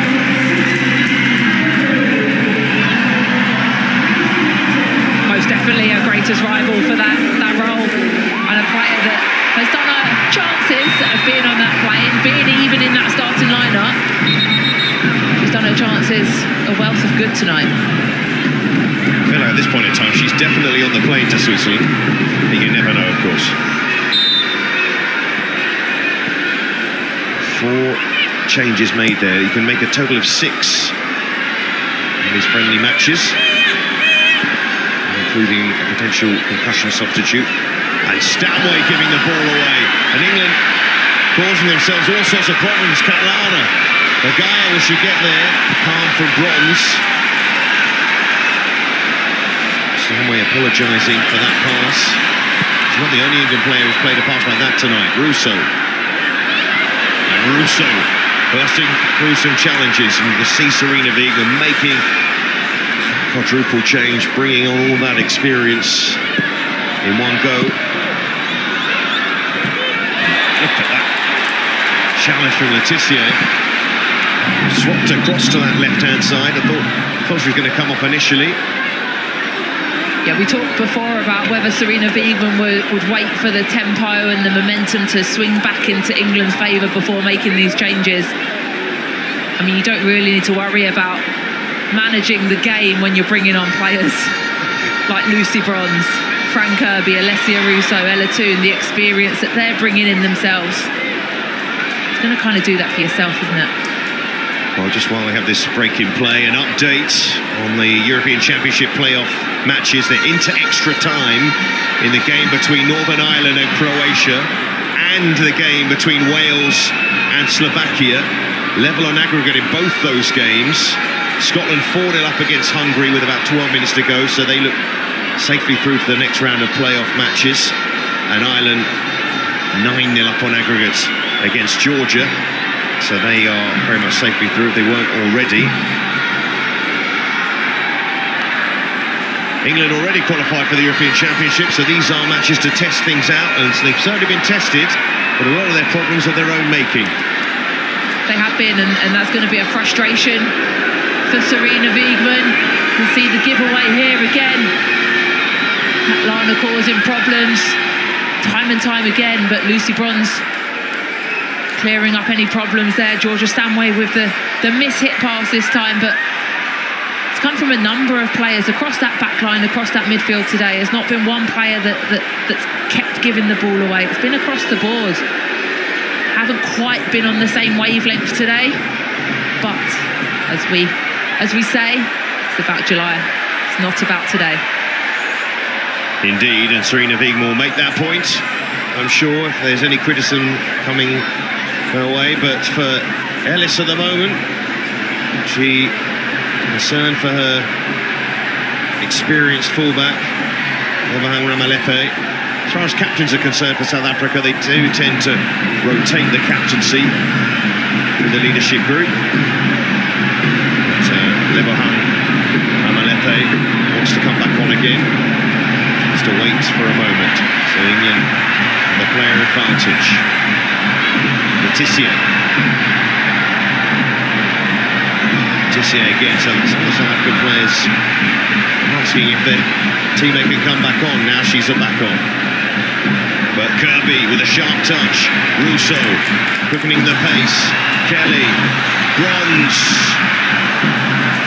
Much more oomph from England there. More direct, more controlled. Started with the touch from Frank Kirby, and you always know when Lucy Bronze is on the pitch at that right back position, she's going to be overlapping. She's going to be getting high.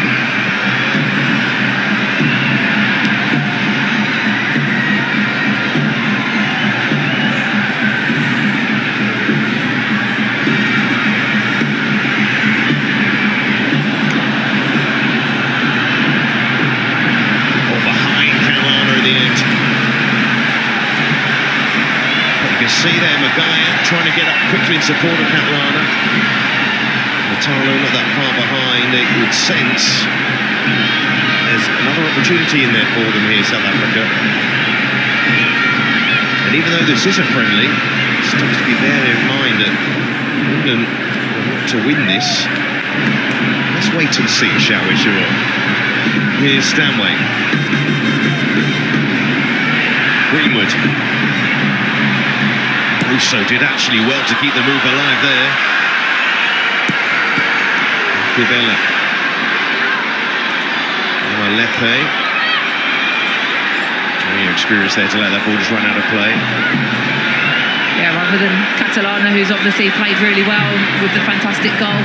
Lepe's been brilliant down this right-hand side for South Africa today, getting forwards, getting back defensively, showing her experience. Losing the ball there, and Mead. Maguire.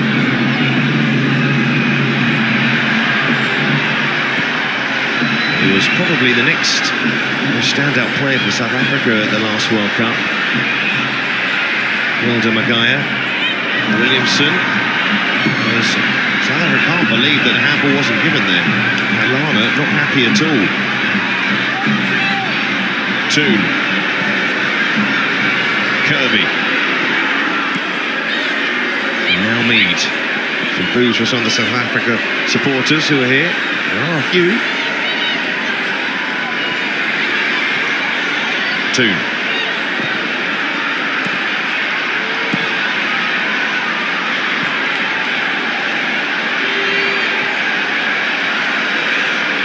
Greenwood. Maybe tonight Lauren Hemp might be rested, but she's going to come on. Here's Greenwood. Last for England here. Let's try and best advantage. Two back again. Kelly ran into trouble. Biana on the cover. Amini forward to Catlana. Quickly forward was Williamson.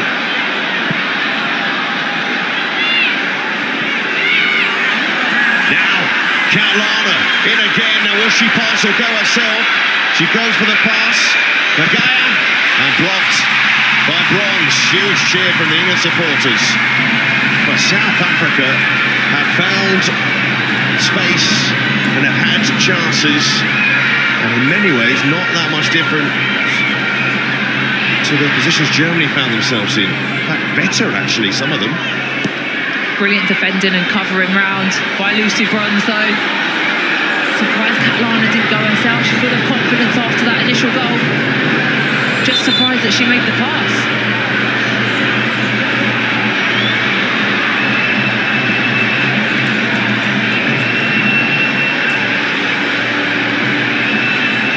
It's a physical challenge against Leah Williamson, but I'm surprised she didn't go direct. The pass was just behind her, enabled Lucy Bronze to get across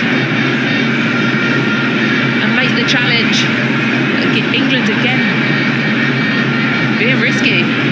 It's always an interesting sign when a striker, which centre half they try and line themselves up against, and Catlana has certainly tried to get on the shoulder of Williamson, and on that occasion she got the better of England captain. It's also interesting whether she's in that position, driving towards the edge of the box, looks up and sees Lucy Bronze coming across at her, knows how good a defender she is, and chooses to pass. Well, Millie Bright looks like she's going to come on. And Lauren Hemp. So maybe it looks as though either Jones won't get an opportunity tonight. I think the scoreline's played a big part in that. And Lamini moving too well to stay on here for South Africa, who haven't really changed their defence too much since the last World Cup. All their changes have come really in the attacking lineup. And the Shemase twins are two of the players who've come into the fold, but they haven't come off the bench yet. Your manager normally knows pre-game, in a game like this, who you want to bring on, when you want to bring them on. It'll be interesting to know from Sarina post-match if those decisions have changed as this game has progressed. Here's Greenwood. Good ball. Kelly. Russo's in the middle. Went to pull it back. There were three players bursting into the penalty area, and it didn't reach Toon on the edge of the box either.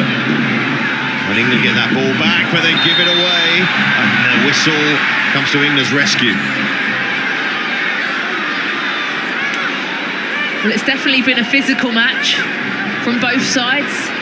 Georgia Stanway there, running straight into the challenge. Or should I say Matau running straight into the challenge.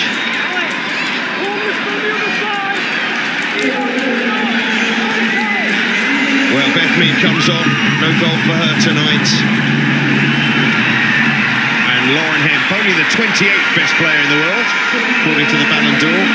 I wholeheartedly disagree with that ranking. And Williamson goes off. A mixed night tonight did give England the lead, but the loose pass led to South Africa pulling a goal back, and Millie Bright takes the armband and takes her position in the centre of defence.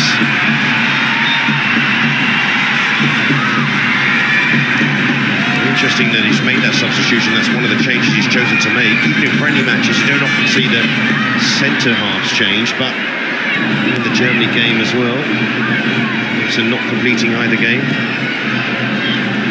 Could be a decision to manage her minutes, manage her load. A mixed night for her, as you said. Started off so well. Maguire now, Catalana, flag stays down. What a chance to equalise! She's taken it, but the flag goes up. Now this will be interesting. Catalana with a wry smile and the wagging finger. This is a big moment. Was she onside? This is a huge moment, and it was an emphatic finish. But yes, she was offside, a well-held line by England. But what a finish from her.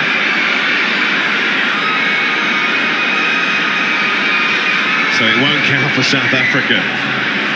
She seemed pretty convinced. She convinced us, to be honest.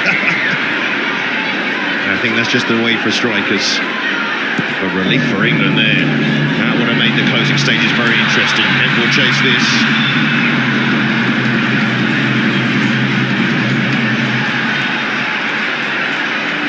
It's an opportunity that you don't want to give to the opposition, especially when they've got a player like Catalana that's got the pace, the speed to get in behind you.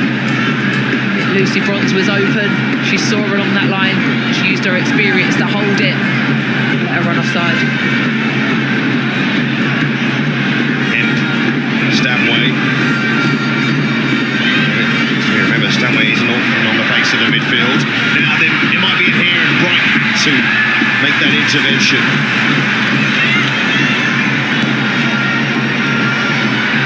Stanway again, but loses the ball again. Nature to England's play at the moment.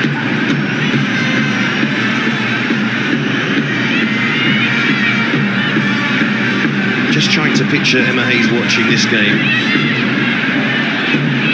Really looking forward to Wembley. Amalepe, what a pass through. Catalana deflected, and it won't go in. She's certainly onside there. England are stretched at the back again. She's definitely onside, and she's feeling confident. She just finds herself in pockets, in gaps. And Lucy Bronze does so well to get across and get the touch to deflect it over. Catalana asking questions of this England defence. Reaction from Ellis.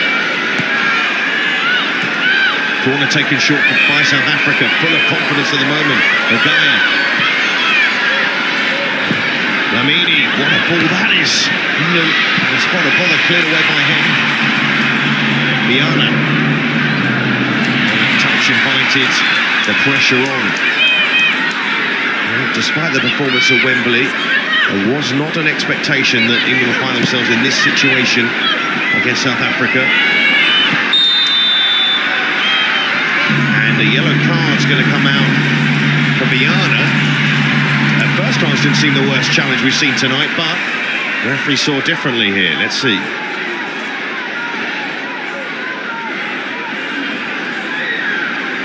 It's not the worst challenge we've seen tonight, potentially an accumulation yellow card of a number of challenges. She wasn't really in control of the challenge. And one yellow card so far isn't too bad for the game we've had. Oh, indeed. Well, they're bringing on another midfielder who can also play a bit deeper here. Lele Olweni replaces Matau. Got through some yards tonight.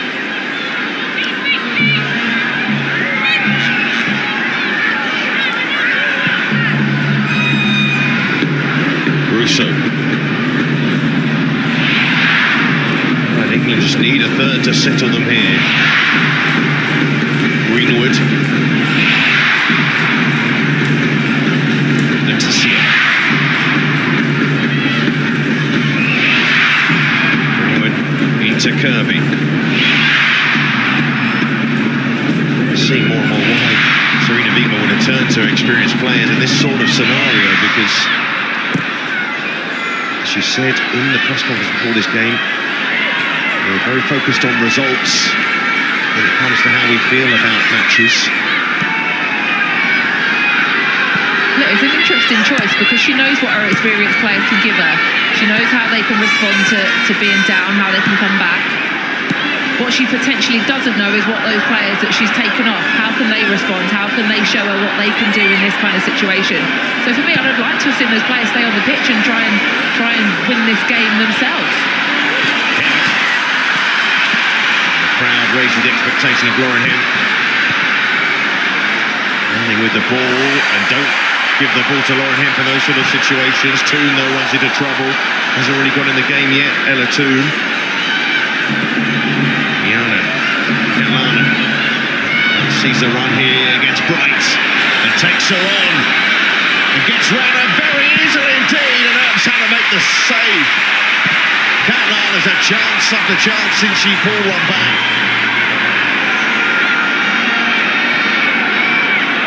She spotted the space behind Millie Bright there and exposed it. She definitely did expose it. Her speed is phenomenal. And England have Mary Earps to thank that they're still in the lead. Matalo. Mbane. Well, the way the first half started, England going to that 2-0 lead. Thought South Africa may wilt after that, but certainly not Kelana. Can she get round Bright? Not that time. There's Kirby.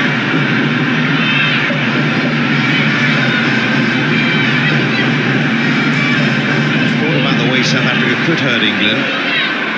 Kelana would be a big part of that. It runs in behind, and that proved to be the case. In the end, we didn't see it too much initially in the first half, but as it wore on, chances were there for South Africa. They've taken one of them. They've had a few more since.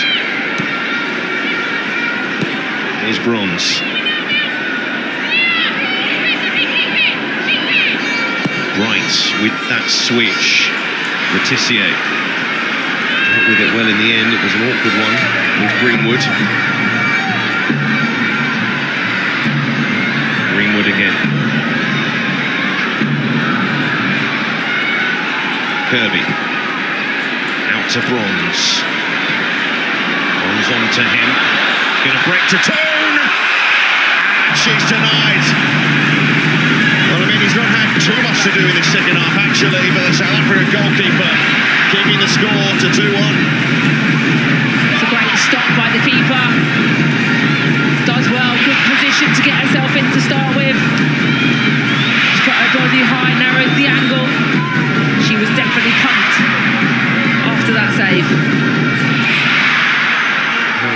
classic Ella-tune there, but South Africa goalkeeper keeping them in the game as far as the score sheet is concerned. Greenwood with the corner. In it goes. Goalkeeper doesn't come for that. Oh, that was Stanway. If there's anyone you wanted it to fall to at the edge of the box to hit one, it would be Georgia Stanway. But here we can see Catlana turning on the burners, leaving Millie Bright. But the finish evaded her. Just needed to roll it in the corner. Mary Earps coming out big. Ellis's reaction. She was expecting the net to bulge. Assistant, not so much. Well, I think South Africa are really enjoying this situation because they had nothing to lose really facing the opposition that they faced in these two games. The expectation wouldn't have been high about them getting anything from a game in England, but it's Serena Wiegman with a furrowed brow at the moment. Definitely is, after the performance or the result that they had previously against Denmark, conceding so many goals, not having a great performance, to come out here today and play the way they have, create the opportunities. They've got to be very pleased. Biana trying to play the ball out, but not the best thing to do sometimes. Satu decided through, and if that had been controlled by Kirby, she would have been through on goal. Frank Kirby normally one to execute that type of touch with perfection. The first touch, the turn, and then the shot. Just evaded her this time. They're still playing extra time in the two Euros qualification playoff matches. Northern Ireland 1-0 up against Croatia, 1. And that goal as it stands has things level on aggregate. And Wales 1-0 up against Slovakia. And they're 2-2 on aggregate in that one. Goals not playing their part in the playoffs. Northern Ireland game, they're a couple of minutes away from a penalty shootout. Wales still a bit of time to play in extra time. Laetitia put her boot back on.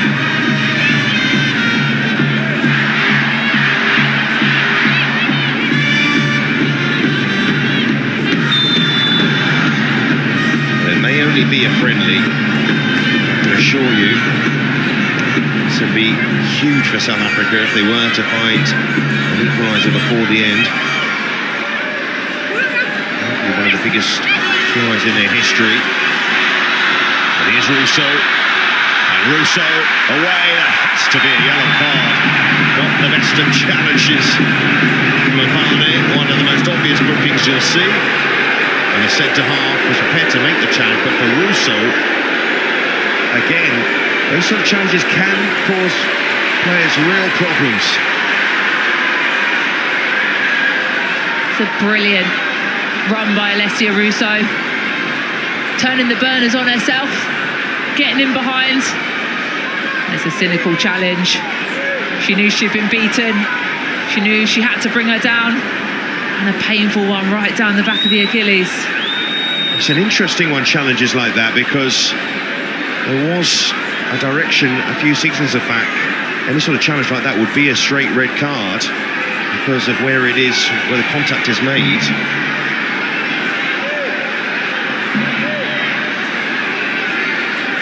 I mean, it's dangerous. It's reckless. Machine control. And they are checking for a potential red card for that challenge. It wasn't pretty. And you saw on the replay, it looked even worse. Thankfully, though, Alessia Russo's back up on her feet.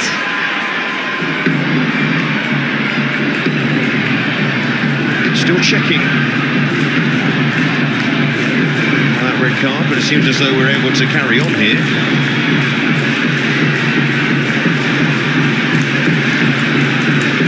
So Greenwood to take the free kick, and it goes. And Ursula shoot too, didn't really catch hold of it. Still might work out for England. Will they get the shot away? Here's Bright, Toon. Check is complete, incidentally. Here's Greenwood to send it into the back post, and that was the chance there for Kemp peeling away. We know she's good enough in the air to do something with that. It's a great delivery there by Alex Greenwood. We see it time and time again for club at Manchester City. She knows the runs that Lauren Hemp makes.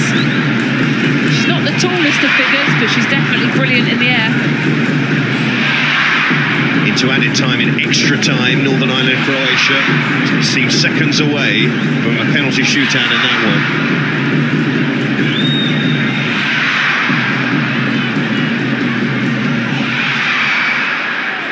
And about 10 minutes of extra time left in the match between Wales and Slovakia.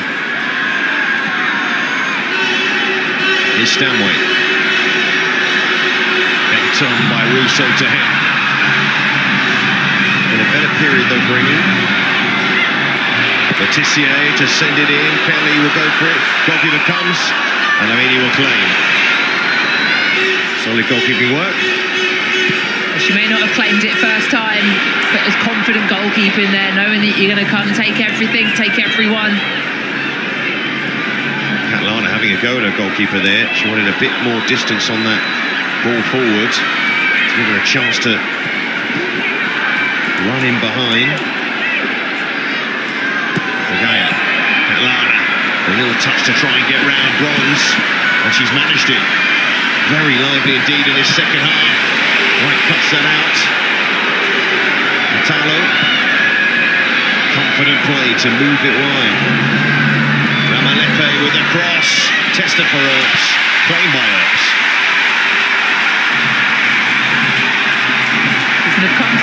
Confident goalkeeping at one end, more confident goalkeeping at the other end. This time slightly tidier. Really good claim from your goalkeeper when you're under pressure and not long left of the match. It's exactly what you want to see from your keeper. Well, England can find another here. They should see out the victory, but they haven't got that third. Who knows in these closing stages? Here's Greenwood.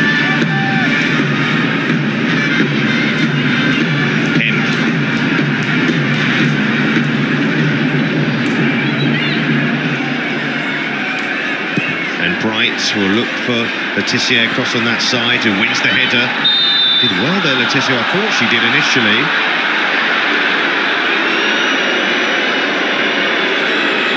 The referee looks like she's insinuating she led with her elbow. Not too sure there was much in that.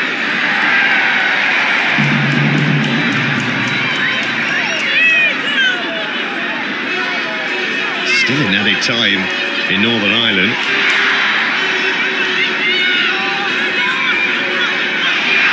Still 1-0 up, 1-1 on aggregate.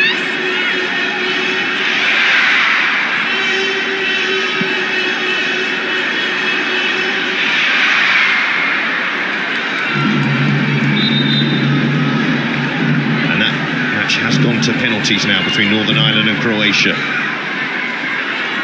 Well, I can't talk you through all the penalties in that game. I can tell you who wins. Unless at the moment, I still believe her side can find one more opportunity in the 90th minute here. So much added time is to be played.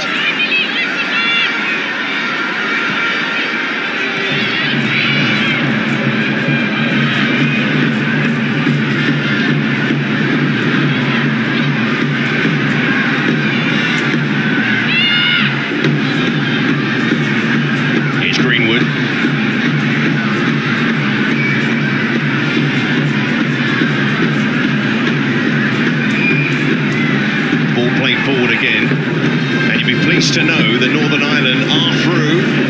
I mentioned a penalty shootout, Siobhan, but they didn't need one. I was excited for a shootout. Absolutely, they are through though to the next round of the playoffs. Well, that isn't the case for Wales as it stands.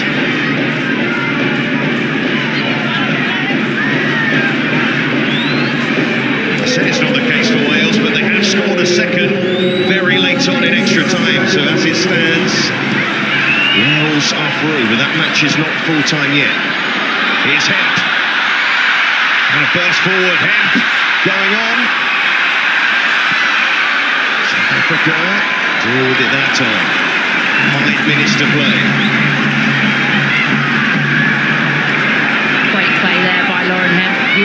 when she gets on the ball, she's going to drive direct. She's going to ask questions of the back line. And it was Ramalepe that had the answer today for South Africa. It was a fantastic challenge sliding across.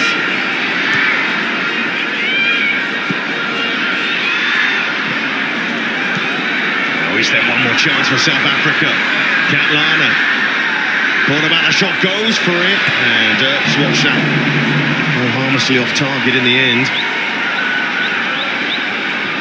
Slightly ambitious attempt that time from Katlana. When you're feeling confident, you shoot from anywhere.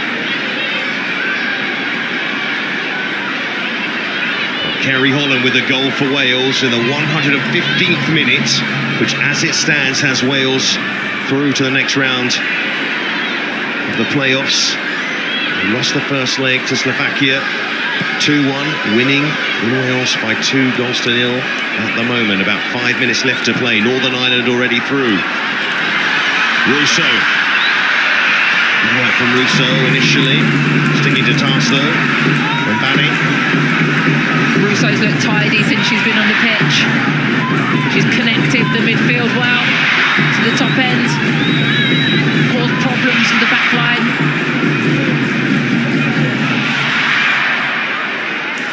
So Greenwood to take this England corner. Not long left in this one. Greenwood descended into the back post.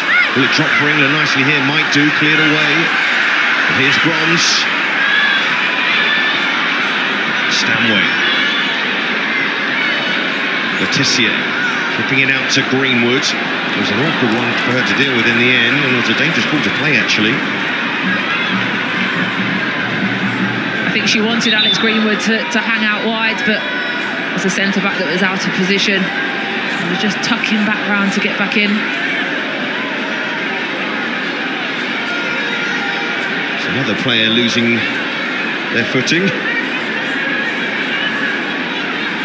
So I imagine we're going to see another minute added onto this situation. I mean, Siobhan, how would you sum up this England performance, comparing it to what we saw on Friday and the overall picture from these two matches?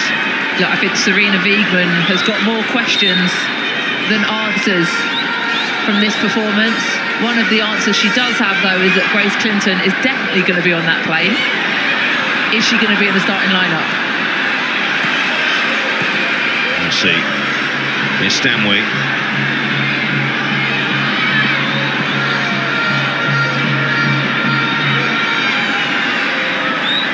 Stanway again. Going on Stanway. No foul. Oh, it has been called back eventually. We've had a few of those in this second half. The silent whistle. The referees tried to let the advantage play. The push in the back. The kick out. Either one of them could have been given as a free kick. Just see the attitude of Katlana at the moment. She still feels there's one more chance for South Africa, so she's getting quite frustrated out there at the moment. Well, she knows they've had opportunities in this second half. She's had opportunities to add to her goal. They have to defend this first, though.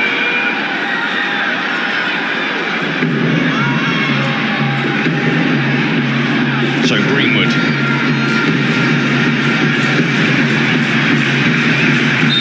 England finish this game on a high. And it goes. Free kick in the end. Bronze, who gives it away. Maguire can't control it though. Stanway stepping in. Liana. Tidy feet. Sani tried to go down the line. Blame South Africa for being a little bit jaded, simply the travelling they've had to do as well. Laetitia. Bronze. Forward it goes towards Russo. Much to break for England this time. Kirby's in there. And it runs through. Well, South Africa in the next round of international matches will have 2 games against Jamaica. Well, a more settling scoreline for England than on Friday, but a narrow one against South Africa. It was all looking good in the first half when Leah Williamson and then Grace Clinton had England 2-0 in front, but South Africa had chances in this game, and some of the mistakes from Friday creeping in to this match for England. Temi Catlana pulling one back for South Africa and having a goal disallowed as well. A more encouraging performance for them than the defeat to Denmark as they came to face the European champions, who still have question marks but some positives as well. Final score at Coventry, England 2, South Africa 1.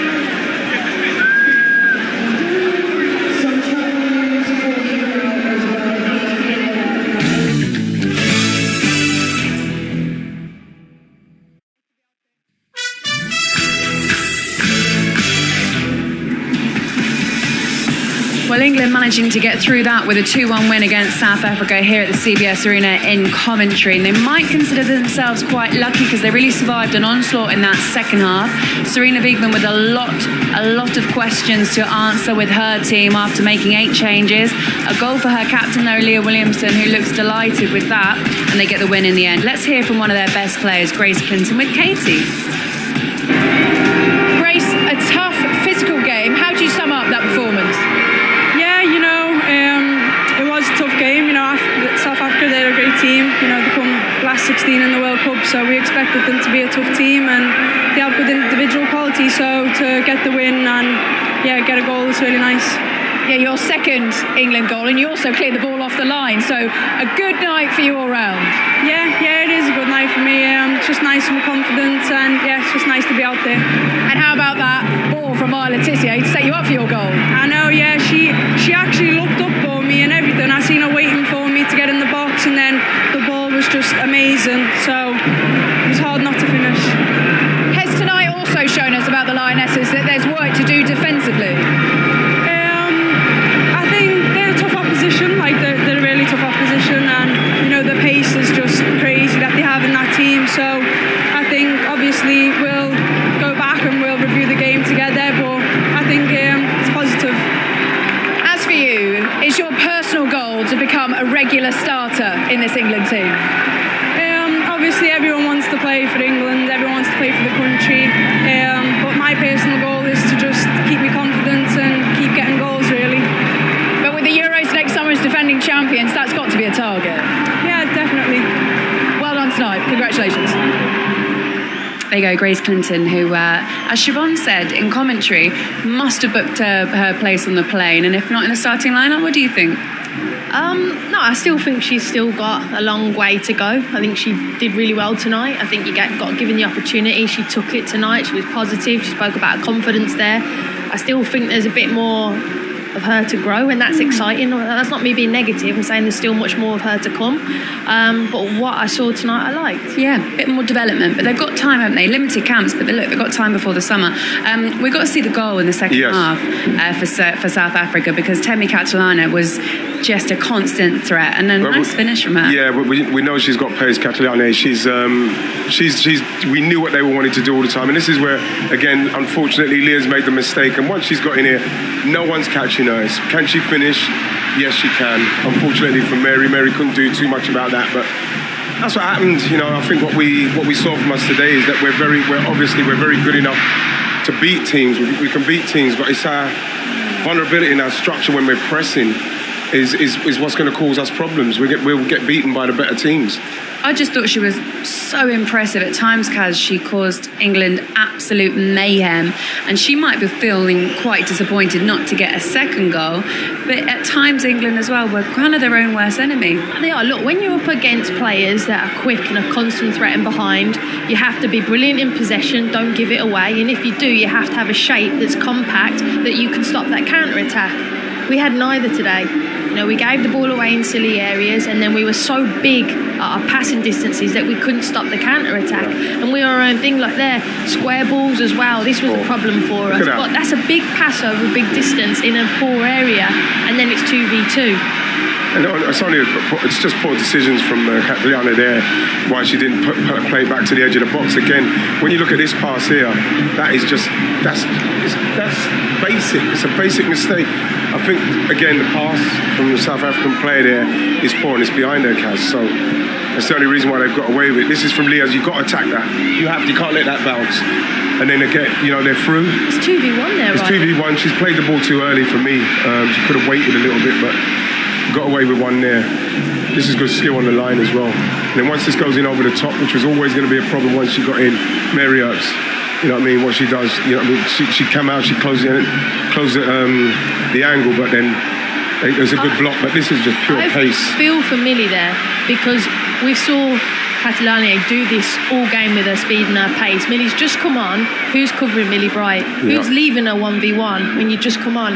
You have to recognise these things, and it will cost us moving forward. We just finished off there as well with a big Mary Earp save, and we were talking about that we know what Mary is all about. In this game, she was really vital at times, wasn't she? Yeah, well, she saved us there in the end, because like the mistakes will at some stage, if we don't stamp those out, they will cost us. You know what I mean? And obviously you need a goalkeeper that in those instances is going to come up with the save. I'd probably put it more down to, especially that last one with Catalane. I think that she's got to score that. She's got so much goal to aim for, and she's hit it straight at the goalkeeper. Kaz, South Africa 50th in the world. If this is a more experienced team that isn't, you forget they're amateurs as well. Like they don't have the same professional setup. They were brilliant today. Absolutely brilliant. You have to give them so much credit, so much fight, a threat. Technically, at times I was really impressed with them. But my worry is, okay, that's not a disrespect now on South Africa, but next month we play America. Sophia Smith, the type of front players that USA have. You're not thinking they're not going to do any damage as well. They're going to be more clinical than what South Africa are. So for me, Sarina has to evolve, because our group is very, very talented. It's not about the individuals. For me, it's about the shape, getting them more compact and stop leaving players isolated. For me, that's a shape system that she has to change. We changed in the World Cup, and that got us to a World Cup final. We have to do it again. All right, guys, don't go anywhere, because we're going to get more reaction here from the CBS Arena in Coventry. Look, they didn't win the game, but they certainly will celebrate that performance, because that was quite a good one for South Africa, ranked 50th in the world. A 2-1 loss against England Lionesses, but really, really improved performance from those guys. Lots of reaction coming up next. Don't go anywhere.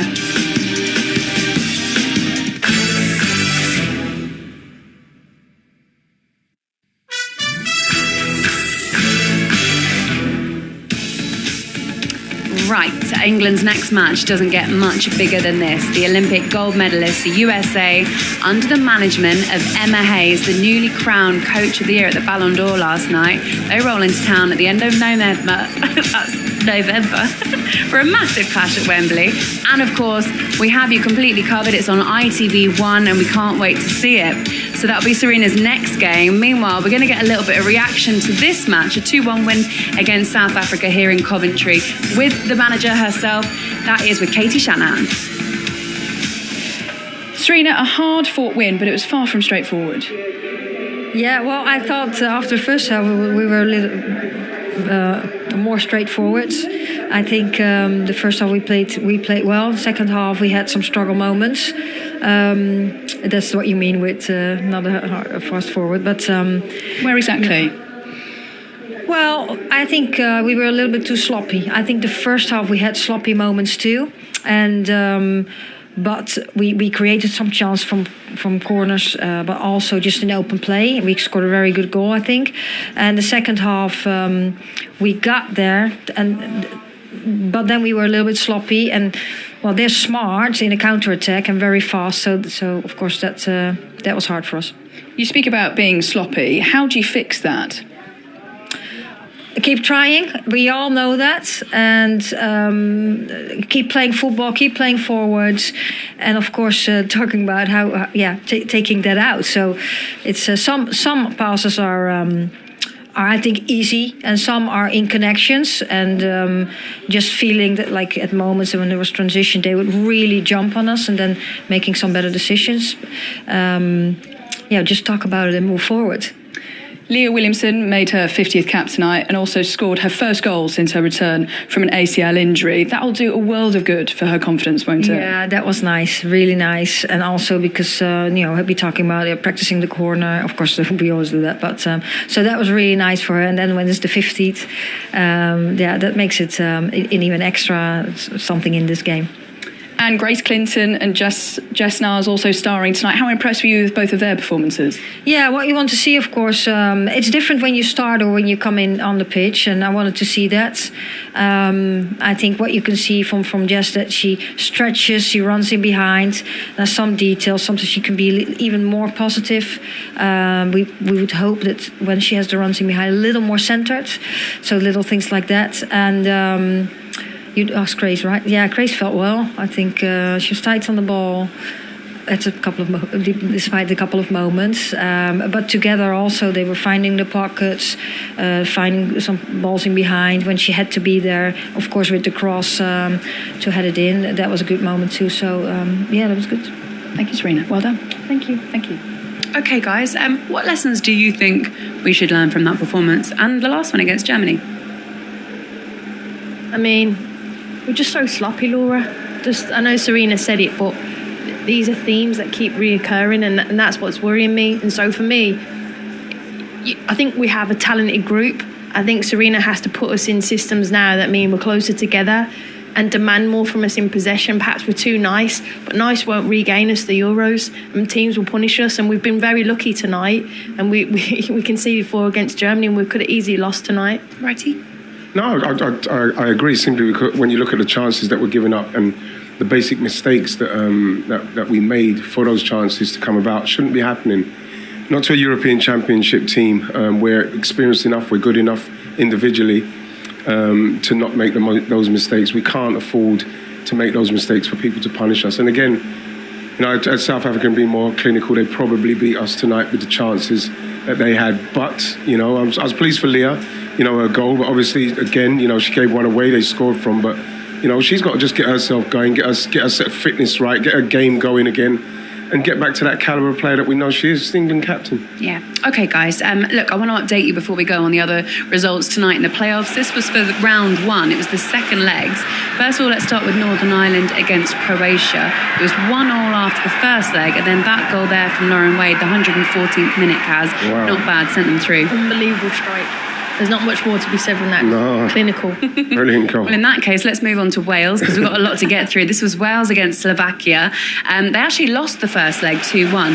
So these were 2 very important goals in a very important 2-0 home win as well. Great pass and great finish here. That one's Jess Fishlock. Yeah, beautiful finish. Obviously not closed down the midfielder. Great run off for the back of the defender. Brilliant goal. This one in the second half as well, 115th minute, in fact, by Kerry Holland. This one we were speaking, weren't we, right? Yeah. When it comes to Kerry Holland, actually to breathe and relax, because you've got so much time, haven't you? Yeah. And someone's going to be coming to challenge you at some stage, so she done well there as well. So Wales are through. More good news as well, because the Republic of Ireland, I don't think we really doubted this one. They were already 6-0 up from the first leg against Georgia. Actually made it 9-0 on aggregate, 3-0 on the night, and this one from Katie McCabe making it 3-0. Well, she shouldn't be scoring from there. Moving it down. Yeah. Well, she shouldn't be scoring from there, but like you say, it's 9-0 on aggregate. You'd shoot from anywhere, wouldn't you, really? Home Nations did well, though. Exactly. Home Nations did well. Brilliantly, yeah. The only disappointment, though, is that Wales are actually going to play Republic of Ireland in the next round. And, of course, that one is across 2 legs too. And only one of those can go through to the Euros, to the finals. But Scotland as well, sticking on the theme of good for the Home Nations tonight. This was Scotland against Hungary. They were already 1-0 up, 4-0 on the night. This one was from Erin Cuthbert. That made it 2-0. Go on, Erin. Yeah, good goal, Erin. Good strike. Good go, Erin. A little bit of deflection, didn't it? Kind of whipped it up a bit. So that was in the first half. They went 2-0 up. In the second half, Caroline Weir made it 3-0 with this goal. It's good to see Caroline Weir back. Quality player, top draw player. Yeah. There's another goal in there from Martha Thomas, made it 4-0. 5-0 for Scotland on aggregate on the night. So Scotland are also through. So look, congratulations to them. As we said, there's another round of playoffs to be played. Those are 2-legged fixtures too. So we'll see who goes through to meet everybody else in the Euros finals, including England, who are through. Guys, it's been great company having you guys here tonight already. These are what these friendlies are all about. Lots of lessons to be learned, lots of questions to be answered, and lots of rotation and some brilliant performances from some of those lines. Lionesses. Okay, a reminder, tomorrow night we have highlights of the Carabao Cup round of 16 matches, including Ruud van Nistelrooy's first game in charge of Manchester United as they host Leicester City at Old Trafford. All the action is at midnight on ITV4. And we also have a packed day of horse racing on Saturday. It's live from Wetherby and Ascot at 1 p.m.